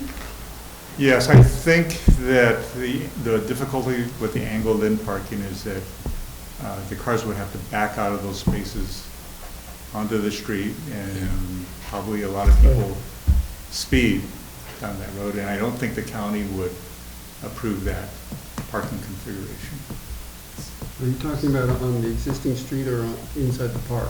Well, one group proposed angled-in parking along the edge rather than parallel parking, but from what he's saying, that won't fly. No. It's a 25-mile-an-hour street on which people go 40. But one of the other suggestions, Barbara, you mentioned earlier, starting to do some fact-finding and consulting with different groups like RCD or Caltrans, was do one with Building and Public Works and sheriffs to particularly to have them weigh in on parking and street parking and traffic calming. And we just, and that's Anita's, again, for what this is worth, 2 years ago, they just did a giant project where they took all the parallel parking on the 101, so a very busy street in downtown Encinitas, and turned it all like that, and then they did it all the way down the coast. It is an issue backing out, especially on the 101 in the middle of Encinitas, but I would think so. but there's enough stop signs that slow people down, and I don't live here, but Obispo doesn't seem crazy heavily traveled that you couldn't wait. The 101 certainly has 10 times Yeah. the number of cars, and you just edge out, and it's no fun. Well, if we have They some get you what you options, need, then yeah. we could do some consultation and see what would work. We might even want to get a traffic person to look at it. Yeah. Yeah, I'm pretty sure if we did propose something like that, the county would probably require that we did a traffic study. Maybe we will then. There's a angle-in parking at the post office right now, and that doesn't seem to be such a problem. That's the busiest spot in town. I think the biggest issue is people are accelerating, heading southbound Yeah, on that road. yeah. But maybe there are traffic calming measures we can enact. But because it's such a straight street, I think it's a temptation for people to speed. Well, I mean, next to a park, it's not a bad idea to slow people down anyway, so maybe that is an option, I don't know. Well, we've talked about the access of people walking from El Granada across Obispo. Maybe that puts in the stop sign. That does two Yeah. things, calms traffic and gives access so the person doesn't get hit. Yeah. All right, we have to look at all that. That might be consultation, but we're gonna have to do that.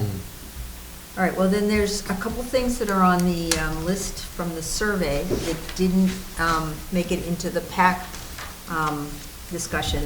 Bocce court? What, did PAC talk about that? We kind of grazed over it, and for both horseshoes and bocce, Right. where people kind of made a face about them, is you have to have equipment, so either people have to bring the equipment, which is a little easier with horseshoes, than all the bocce balls. But we kind of said, maybe if we have a community center someday where you can go check out.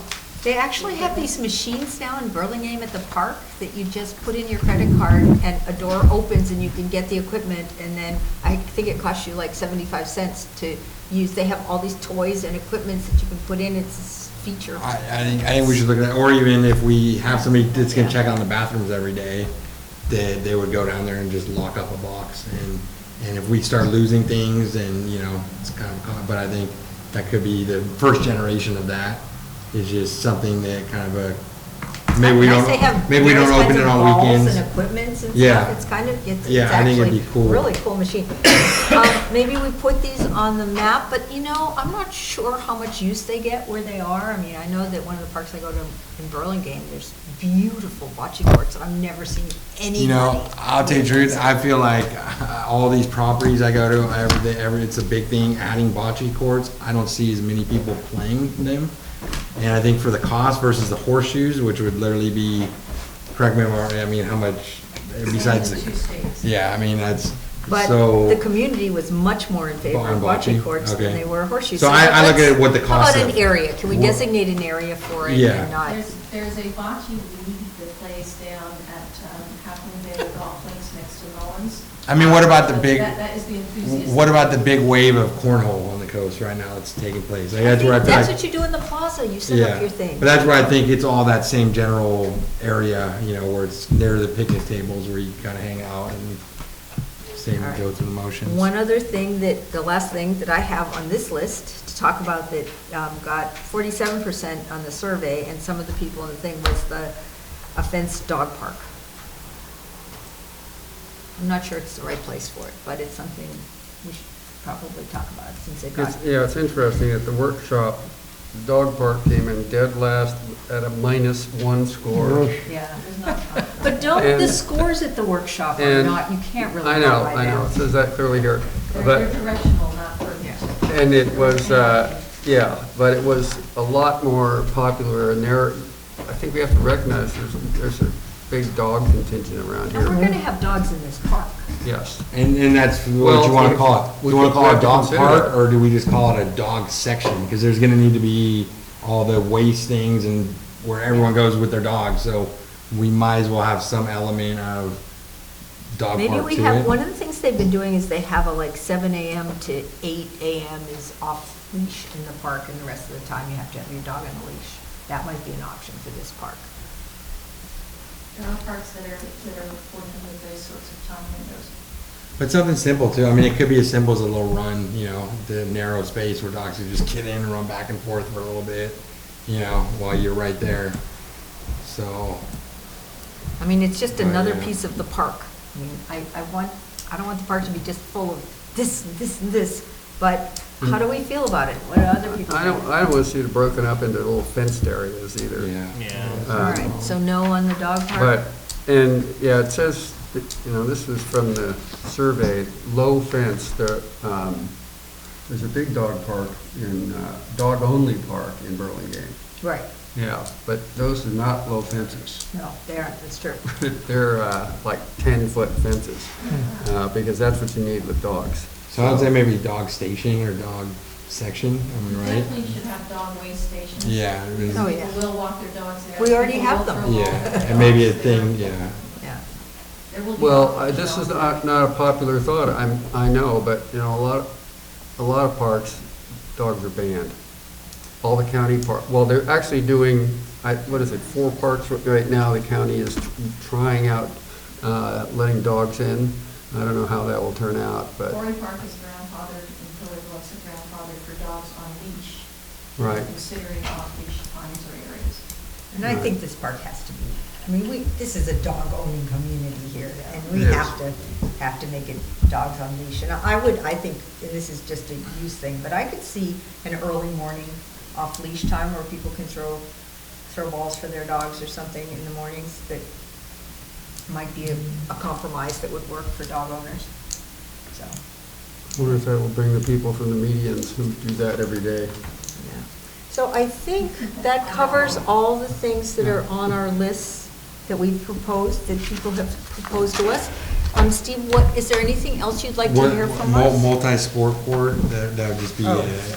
on top of, what, basketball, that would be the one? That would be and that would require a big fence. It would be pickleball, Okay. tennis, it would require a large chain link Okay. fence. And I think, Mainly for wind, Yeah, because this was a long discussion. Yeah, yeah. Because it was debated in past, but I do play pickleball at the courts behind Cuna, and if you don't have the wind screens that go 10 feet up, Mhm. it's the tennis players and pickleball players don't play. what about volleyball? I know we didn't want to put that on, or I can't remember, and I know even before, kind of like a pump track, they were all excited they were gonna get one, and we were gonna pay for it, and then Harbor District never got going with that, but I'm We have one down wondering, on the beach. to me, the coolest part of living in San Diego when I was down there was going and doing a volleyball game and getting a bunch of people and having a barbecue, and then people that didn't play volleyball would barbecue and watch everyone play volleyball, and it was the, guys and girls and kind of the co-ed and people all different ages, the best way that I feel like, the nets could come down. Is it, I'm just wondering, is it something that, same.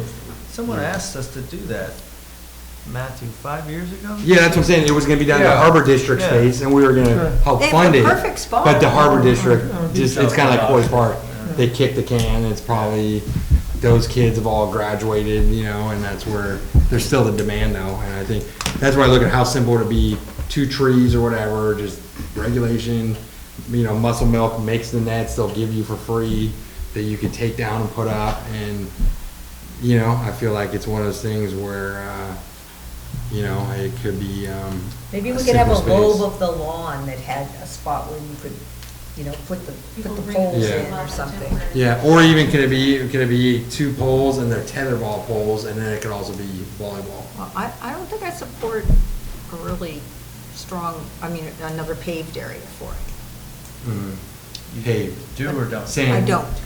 No, but what if it was just sand? Yeah, Well, that's yet another. go to the what if- beach. You want sand, go to the beach.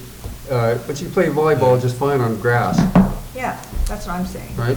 But I'm saying, how do we become the catalyst so that we create future Olympian volleyball players that would have never even gotten into the sport, but because they showed up to Burnham Park one day when they were 7 years old and saw a bunch of other women playing volleyball, they gravitate to, how do we, because right now there's no catalyst for volleyball.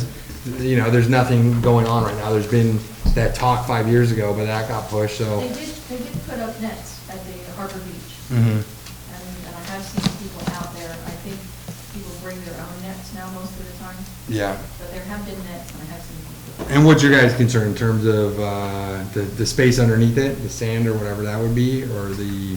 I just don't want to Aesthetics get of it. another play area around. I'd Okay. be okay with like a part of the lawn where you could set it up if you wanted to, but Yeah, I don't want to make a volleyball center. yeah. People do bring their volleyball kits and, the portable ones. Yeah, So we used to take to the park and put your poles in that, and it's good enough to play volleyball and you can home. Yeah. I just feel like that's, going back to the community cohesiveness, like, what else can you look at a group of people 20 to 40 years old, all different, different guys and girls, what else, in terms of getting people competing each other, having a fun game? I feel like volleyball is the perfect epitome of that in terms of getting people together and, so I don't know, that's the idea I like behind it. So, how do we have a space that, yeah, can it be, where it doesn't have to stay up all the time? I think for sure we can get creative in terms of that, but I think we should definitely think of that constituency just because it's so cheap. I'd be willing it's to so look at where we easy. could incorporate it, but I don't want to Yeah. add a specific area. Okay, I'm good with that. What about, you okay with that? Yeah, I it'd think be- so. I would be okay with making it known that you can play volleyball out here, and maybe even the district could have one of those kits that people Yeah. can take out and Check go out. set up. Yeah. Especially if we have the fire station. Yeah. Yeah, either way. You can check out the equipment. Not even fire station, Portola. Yeah, so. All right, anything else that we should talk about? I'm glad you thought of that, Climbing David. boulders, I think, it's just kind of incorporated children's playground. Yep. Just, I think that's it. I guess I have one question for Steve. In terms of, I guess, feasibility level costing, like, when is the right time in the process to start talking about how much these various elements cost? I think as we develop our next plan, we can give some really rough ballpark costs. And can you break it out by element? Yeah, we can do that. And we can get a plan approved, which doesn't commit us to implementing everything. Oh, yeah. Yeah, so. The one other thing that I want to just put on the table is undergrounding of the wires. Well, that would be all our budget. Yeah. Well, I think it's something we should start talking to whoever it is, because I understand it's not PG&E, it's not the electric, do you know? I don't think those are electrical lines. Right. So the cost of undergrounding those are not going to be as enormous as if they were high voltage or even line voltage wires. Well, I mean, it's our downtown, why can't we get some funding for What it? utility lines are you talking about? They're huge, we have giant wires going all across the top of the park. Well, not all the way across, they come down Portola, and they Right. go down to Portola, so they're really ugly. Well, yeah, but, It's cable, I mean, it's cable. internet. It's cable. yeah, They're across the front of the current parking lot and then all the way down to Coronado. right. Right, well, I can live with a parking lot with wires, How many but, feet is it? I don't know. 50 feet? 100 feet? No, more than that. Oh, and one more thing that Gotta came be up 75 yards. in the meeting is the possibility of having a little bit of parking down, improving the parking area at Coronado and Obispo where people park right now to cross the street, All right. making just a little safer there, something to look at. Coronado and Obispo, Yeah. Well- You know where people park across from the new fire station? yeah, that's not our Do we property. own that? Oh, it's not? It's on No. the easement, it's mostly on the No, easement. this is, No, it isn't. this is our property line. Right here. Yeah, Check this here. is I'm our, talking here. right, and this is our property Oh, line. that's our property line? Oh, okay, never mind. No, it's not. It's It's, county and Caltrans. but Yeah. it's not in the Caltrans right away. Yeah, part of it is Caltrans and part of it is county. Yeah. What's now Obispo used to be state highway. But see, this is the right of way. It's actually separate. But that's okay. If we can't do it, we can't do it. Never mind. Just saves us a whole bunch of money.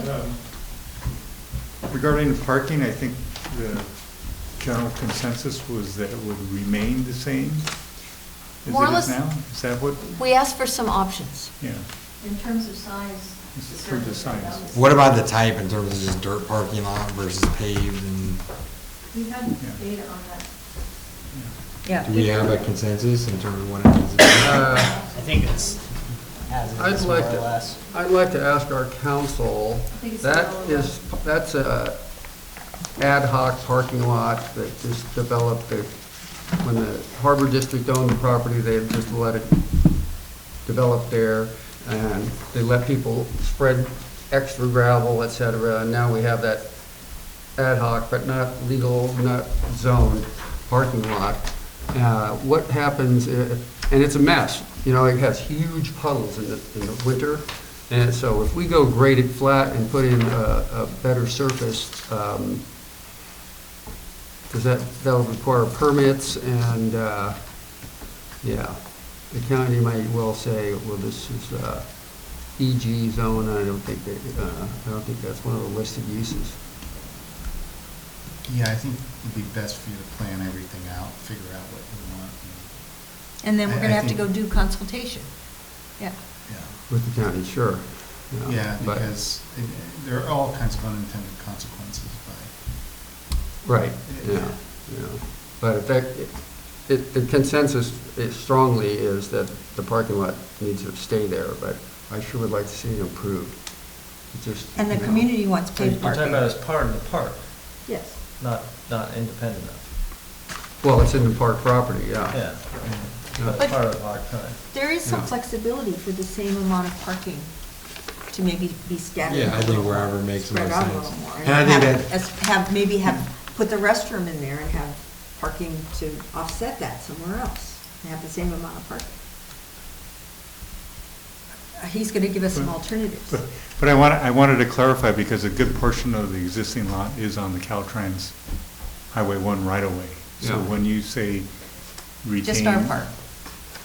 Retain existing parking, does that mean retain the quantity that parks only on the district park? Yes. Property now? Yes. Yeah, Caltrans will do what they do. Yeah, and because we've had, I'm sorry to interrupt, but because we've had issues that have come up regarding parking, like, for instance, the logs, et cetera, I mean, our position is that it is not parking, it's just been, people have parked there. You know, there's a Right. difference. And so, just so we're clear about, we don't have an existing parking lot. Correct. The existing amount of parking, it seemed like the community wants to retain at least that much parking. And what we showed with the survey was the map, which actually showed the property line. Right. And so you can clearly see how much parking there was within our property line. Yes. Just actually, a really quick note, Michelle brought something to our attention this week, and this will be a presentation that we had at the February PAC meeting, on February 3rd. But it was from the group that is doing bicycle pedestrian access advocacy and lobbying up and down the coast. And I finally, they had a picture of the parallel trail and where it would go up the east side of the highway, and it does go right along the Caltrans easement. So I assume at some point, the parking that's on the Caltrans easement is no longer going to be parking, because there will be the parallel trail. In 2020, they already funded to bring it up to the Coronado Light. It's not funded from Coronado to Capistrano yet, but the picture that they have of where they would put it is right along that easement. What about the idea of, like, I know Bob Nisbet was at the event and said, all of this, the most important thing, you guys need Caltrans. We're like, oh, it's gonna take decades. He's like, I'll do it. He's like, I'll give them, and I'm just saying, if somebody's offering in our community that has some connections that, in terms of, it seems like the most long shot ever getting any cooperation from Caltrans, but at the same time, it seems like a central element in terms of, even if it's a simple agreement, hey, are you guys okay if, until you guys decide what happens, people might, use it in this way or whatever, I don't know. I feel like at some point, they could be the ones that come in and say, no.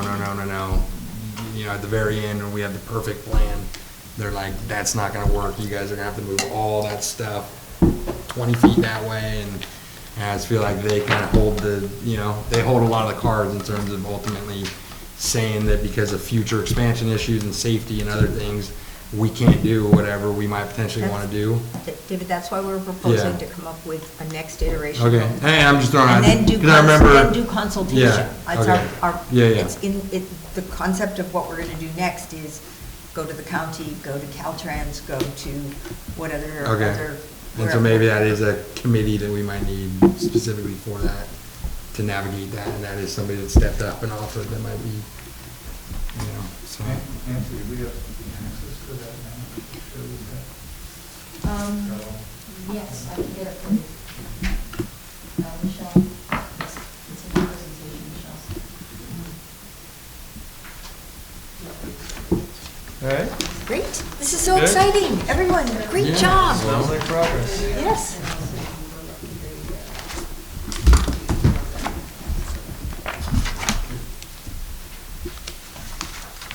Okay, are we, Very good. we're done with that one? Item number 3. Consideration of Parks and Recreation mission statement. Is there an existing mission statement? Not for Parks and Rec. Not for There's the sanitary GCSD side. mission statement. Can I clarify one thing? Sure. We have your direction on the amenities and the Yeah. items. What steps do we take next? Can you make some next iteration of plans? Right. As, maybe And when would you Spring. like to see these?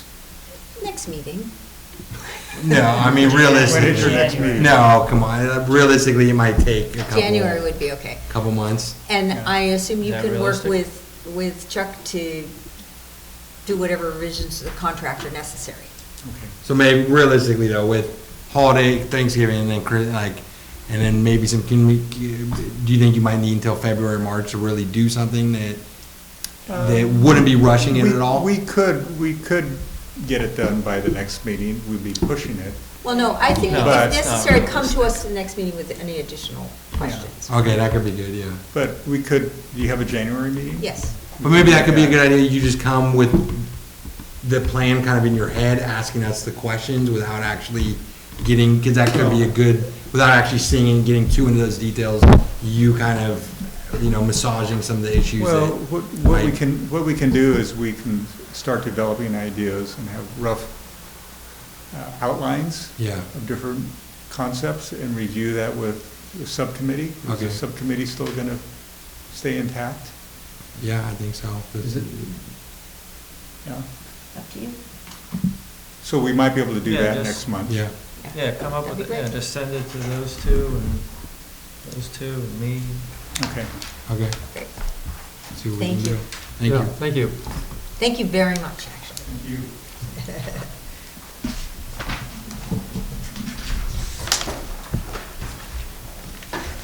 Okay, we have a draft of the Parks and Rec functions mission statement. And And here Claudia. we are, Claudia Marshall. Yeah, here we are. Parks and Recreation Coordinator here.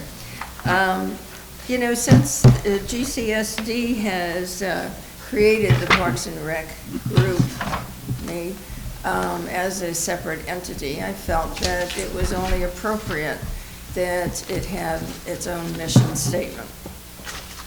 And I presented it to PAC at their last meeting and gained approval from them.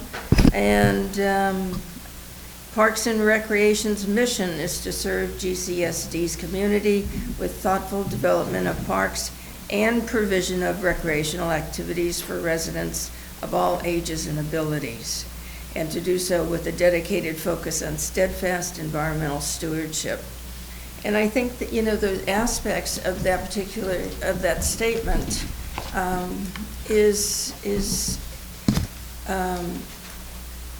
is important to note that, we are providing not only recreation, but we need to really focus on the environmental issues that stand before us. And I know Barbara is very interested in taking the riparian area and developing that further as a useful part of the park, and also as an educational tool for our children to understand what happens with springs as they come down the hill, and what kind of animals and wildlife will live in there.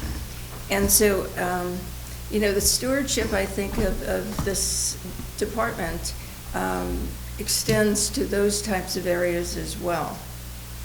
And so that's why I included that within the mission statement.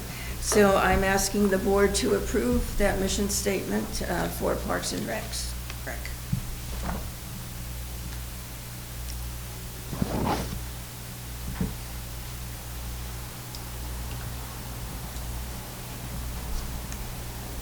My only comment would be I would drop out those 4 words, "and to do so." There, just make it comma with.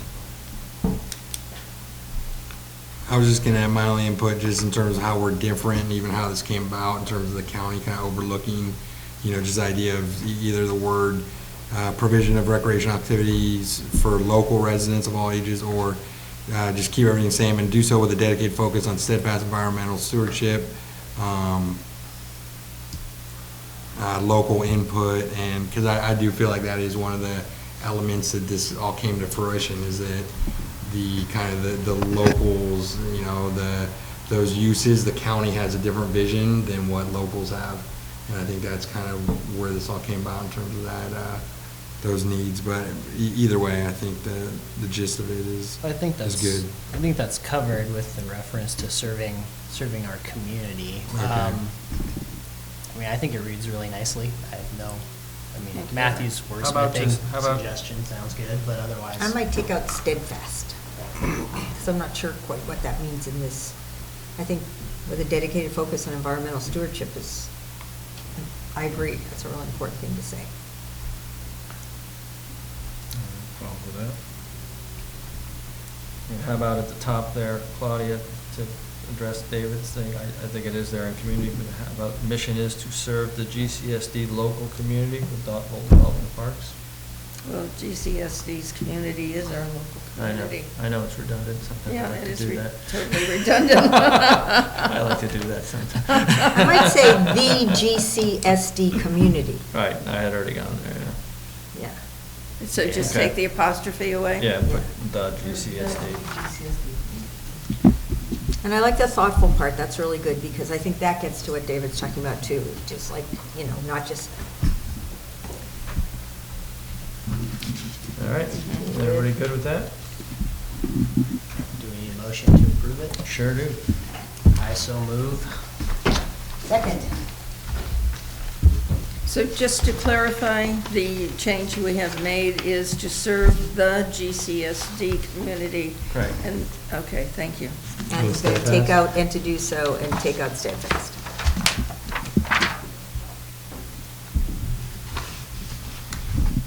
You don't like steadfast, Barbara. That is such a strong, powerful long-lasting. word. Well, if you think people want to keep it in, that's fine. Well, actually, you could I like short mission statements. You could also drop out "a dedicated focus on" and steadfast. No, All of that. Matthew. You could say "with environmental stewardship." I like with a focus on Okay. environmental stewardship. It's more steadfast that way. I'm sure there's a And dedicated. white paper out there on how to write mission So we statements. already had a motion. I'm sure there is. Yes, we did already have a motion, so. And so what is it, did the motion include? As amended. Yeah, as amended.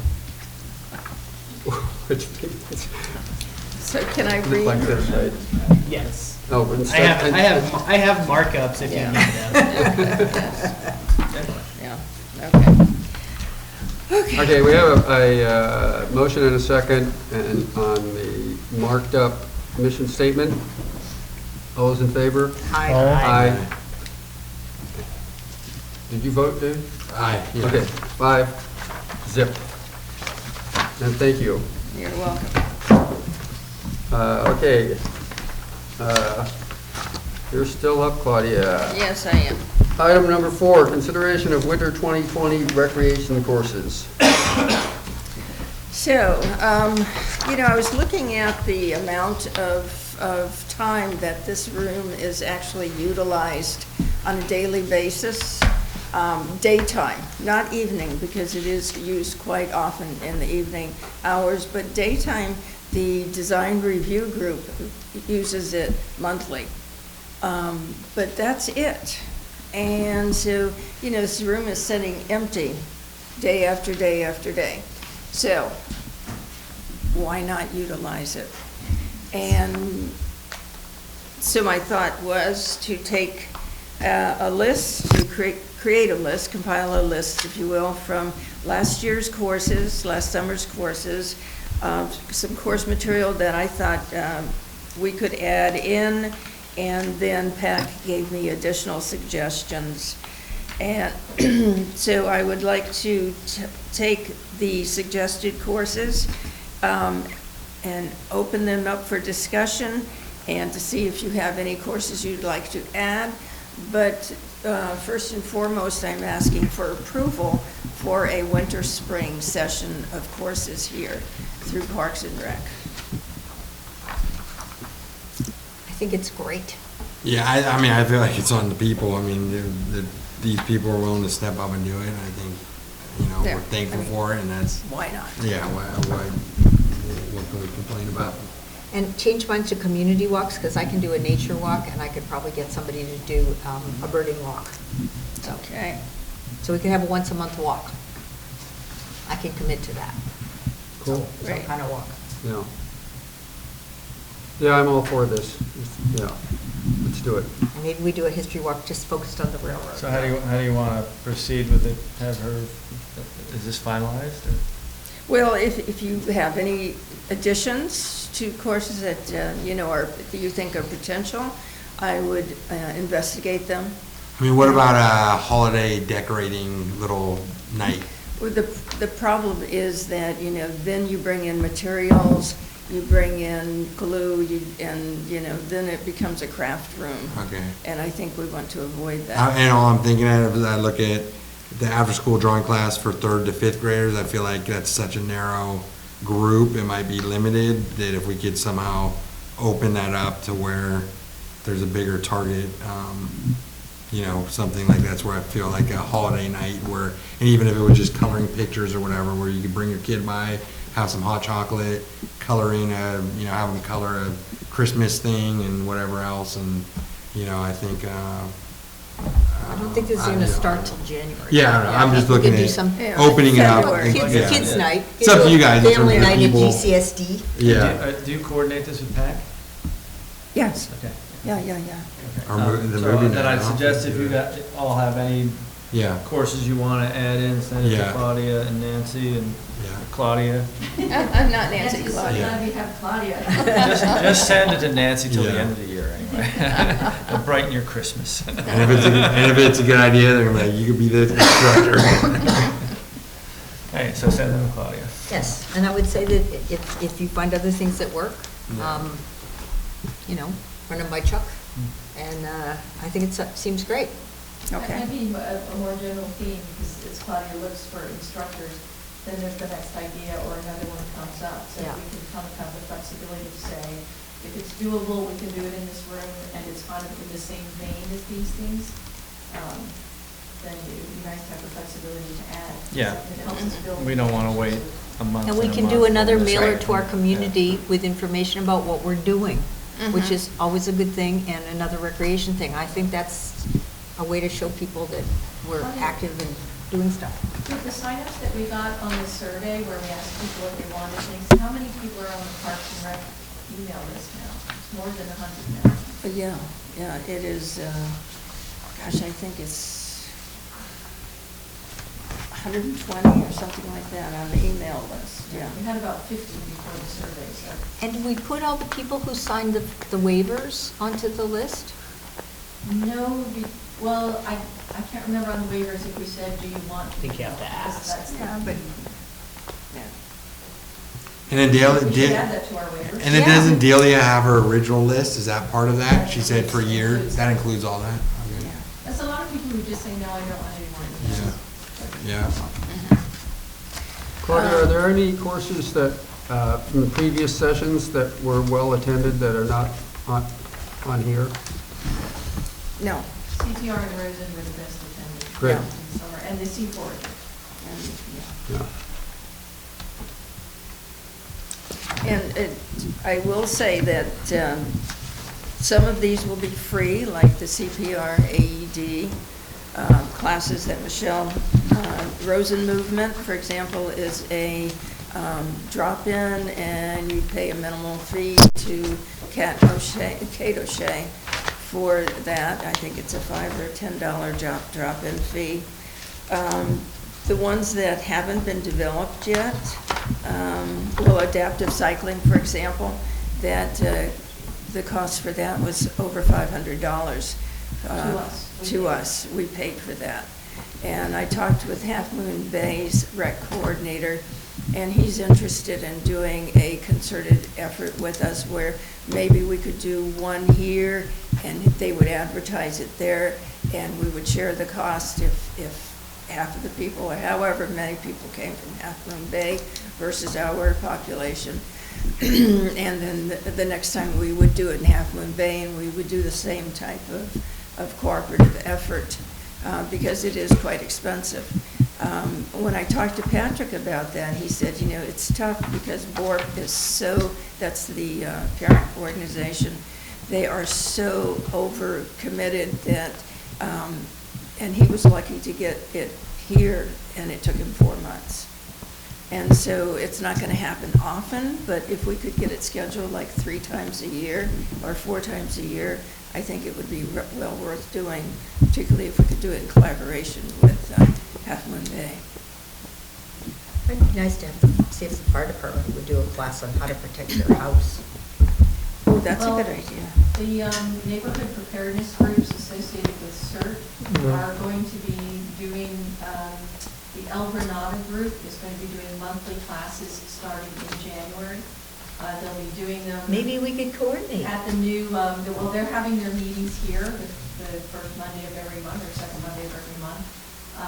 And we've offered it to the Miramar and Princeton groups that are, you know, if they can find a regular night that's open. And that's one of the things I offered to both CERT and the El Granada group. If we'll figure out if there's something that we bring to the table, but we can, you know, we have our list of things, but they'll be doing, and they'll be advertising. I don't know how many you saw what they did at the fire station 2 weeks ago. It's sort of growing out of that, and they got a list of people, but they will have 1 month in class on non-perishable food to keep on hand, 1 on how to put out fires, which is really popular at the fire station, 1 on water and drinking water. There's about 8 different subjects, and they'll just start cycling them monthly. So we don't need to do that in addition to them. But No, I was saying help advertising, promote. yeah. I had asked for an agenda item to discuss the possibility of the district's formal participation in search. It didn't get on the agenda, but it will next month, huh? I hope. I thought you took it off. We had it on. No, I didn't take it off. Oh, I assumed you did, because I said to Delia, I don't know that we need an agenda item to join CERT. Oh, well, no, I don't recall ever sending. What's the process of joining it? Which is a membership fee or what? No, it's not, it's sort of not It's like just- that, but what I suggest you do is put it on the agenda and have Cynthia, and I'll find her last name, who is the coordinator of Coastside Search, coastsidecert.org, come and talk about what they're doing, and then maybe that will help the district decide how they can get involved. Yeah, I was thinking about it in the context of part of what CERT does, they set up information spots, places where people would meet in an emergency, if there's an evacuation, where they would go and how we could participate with the park, and we could coordinate or incorporate that into our park planning if we were going to have an evacuation pickup location at the park. We would need to put up signs, things like that. Use for a plaza, too. Pardon? You could use for a plaza at the Yeah. Well, and their future, particularly the El Granada neighborhood, which is the biggest of the 32 neighborhoods, preparedness groups developing CERT, El Granada is by far the largest with about 5,000 people. And so I think once they really get going, we can offer the Burnham property for them to, help set up some of their events. We talked about maybe having a sponsoring the Top Lock thing at one of their events so that they can keep the kids busy while the parents are learning about disaster preparedness.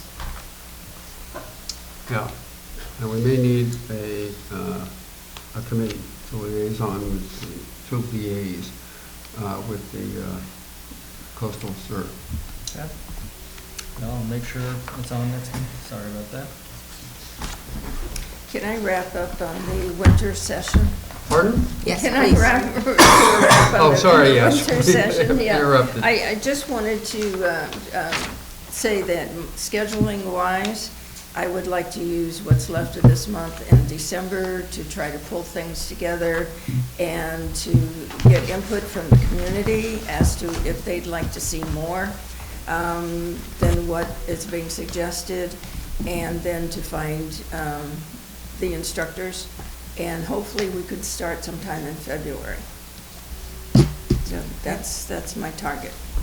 Okay. Everybody's good with that, right? Sounds great. Yeah, Thanks. Okay? Thanks, Lonnie. absolutely, thank you. You're welcome. Thank you. Okay, item 5, Sam. Thank you. Thank you. Thanks, Steve. Thanks, Steve. Shifting gears. Yeah, now we get to our sewer. Yeah, nothing involved us. I will note that they have put out a contract for the replacement for the segment 4 of the force main, which is a really big deal. The more of the IPS that gets repaired, replaced, the better. Is there a Can someone potential show? schedule for that? Yes, it's going to happen fairly soon. Uh-huh.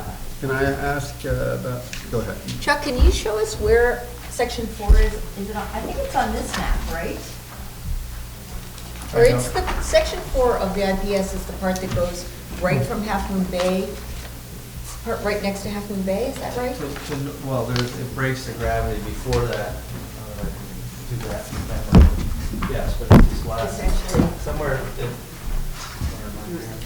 there's a treatment plant, breaks the gravity here, so section 4 is here. Yeah. So this part's fully been replaced to here, right? Right here, Chuck? Huh? Oh, you're right. Why does it stop? Because this is only our district. Pipe ends at the, Anyway, as Matthew says, somewhere down here is the district. It breaks, the pipe breaks the gravity here still, I guess, and it goes up to there. And this is as far as it's been replaced? Yes, and then the last section they have is Montera. Well, don't we have to do, That's what they call the Montera. the whole rest of it is the Montero section? I don't know. We I just think there's did- another name for We had part of it. 29,000 feet that need to be replaced. It's in the CIP, there's 3 more segments that need to be replaced over the next 5-year CIP. So for the community, this is really important. The major pipeline is getting replaced Yes. to prevent any further It spills. should be completely So- replaced. It's a long pipeline, obviously, 4 or 5 miles, so it should be completely replaced in the next 5 years. So the replacement of the pipeline was held up for a number of years because Half Moon Bay did not want to pay for the cost, and now it's getting done.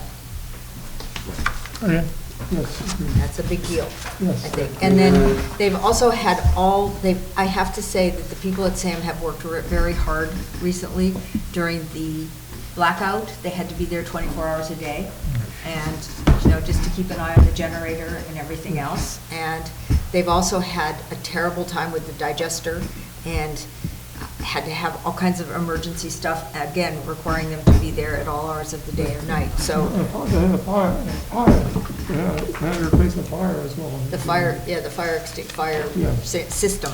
So No, they have been really going above and beyond to keep things working properly. yeah. I think that's fair. Yes, and we've had great communication in the past 5 months from Kishin, even the whole sea change in attitude, even from their collections guys. I actually just came in today and met Tony Young, real nice guy, seems like a go-getter.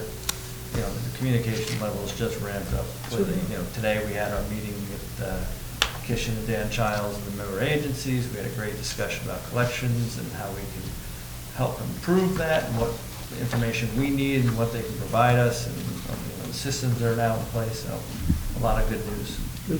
So there's a ways yet to go to get Yes. everything running properly, but there's a really good sense of everyone working together and enormous progress being made. Yes, absolutely. Do you know anything about the status of the expansion of the wet weather storage facility here? Yes, they got the extension from the Regional Water Quality Control Board for a year, I believe.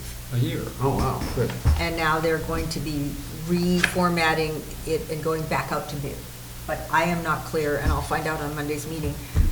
You know, there were several options. They could either reduce the size or take some of the deadlines for the timeframes, because one of the reasons the bid came in so high evidently is because it had a real penalty if it wasn't done on time, which meant that a contractor kind of had to do it exactly at that time instead of having some flexibility and timing. And so I'm not sure which way it's going for the new one, but I'll report next time. But it is moving forward, right? Absolutely. Good.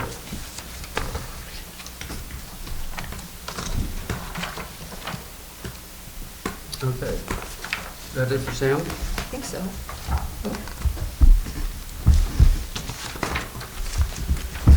All right, now we go to consent, yes, consent agenda. Item 6, approve the October 17th, 2019 GCSD meeting minutes. Item 7, approve November 2019 warrants. Item 8, approve September 2019 financial statements. Item 9, approve assessment district distribution number 4-19/20. And item 10, approve dedication of Avenue Portola mainline extension serving an APN. Is that extension, the nice people who came in and said, could they please do their plumbing before they got the extension built? They got a Class 1A permit at the same time, yes. Yeah. They assured us they were wanting plumbing in the new house. Yes. Remember that? Yes, and our engineer has been out and examined and recommends that we approve this, so. Do we have a motion? So moved. And a second? I'll second. All right, it's consent, no discussion. All those in favor? Aye. Item 11, committee reports. Do we have any reports? Nope. I think just, Okay, item 12, attorney's report. No report. Item 13, general manager's report. The only report I have is the regional board contacted us recently, which I never like. They're the main regulatory agency who regulates us. And they were asking questions about the pipeline that goes over Medio Creek, which we obviously have plans to replace and whatnot. And so they were asking questions about it. I referred them to John Rayner. This may be good news, bad news. I don't like them in our business, but John had said, hey, we're trying to work through state parks to get that easement. And so the woman from the regional board sent a follow-up email to the state parks people, seeing if they could expedite the easement. So, Oh, good. Well, that's good. right. Yeah. Okay. So we'll see if that helps any. But yeah, certainly. Okay, I hope it does. The engineer's report, item 15.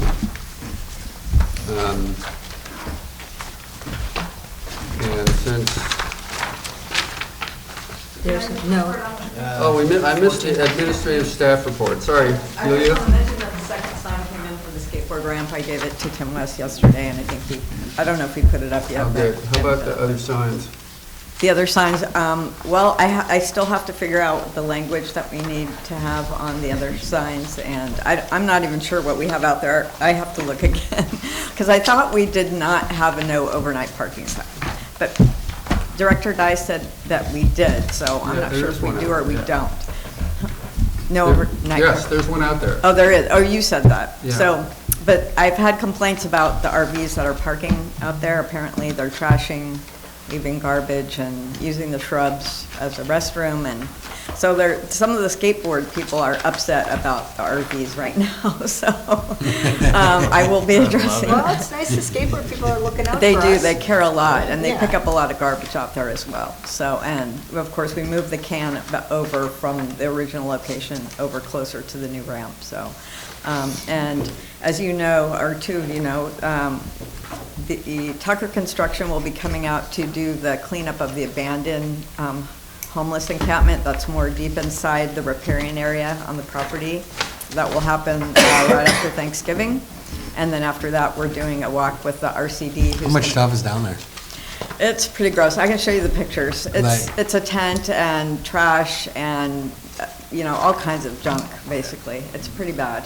And it's a lot, though? It's not, I mean, Yeah. it wouldn't fill this whole room, but I Yeah, mean, yeah. it's a good amount of stuff. Really? Wow. It's pretty bad. And Tucker actually doesn't pick up every little last piece of stuff. They're just gonna take kind of the majority of it. So that's why we're gonna go through with the RCD afterwards and see what kind of restoration we can do to repair the areas as well, since it's really close to the creek also. Yeah.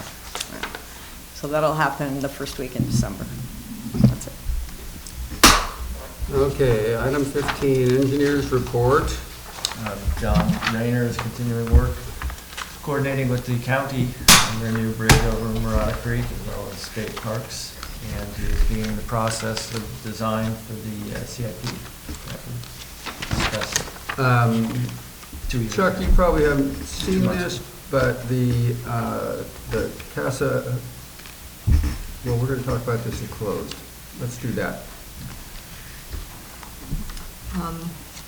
One more thing before I wanted to say, which is Okay. I wanted to express, I should have done this earlier, my appreciation to the guys who are doing the murals on the side of the skate ramp. They look beautiful, and it's really wonderful that a guy and a woman are both doing paintings on one on each side, and it just really makes them very special. Yeah, and because of a couple complaints about the view shed, I asked them if they could paint the front end that you see from Obispo so it looks like the highway goes right past it. And they can do that. So, yeah.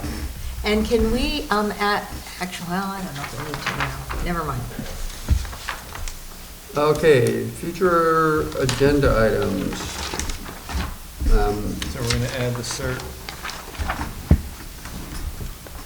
Add what Paul had requested, or what? In terms of more specifics on that? Or we need to meet again as a committee and kind of follow up?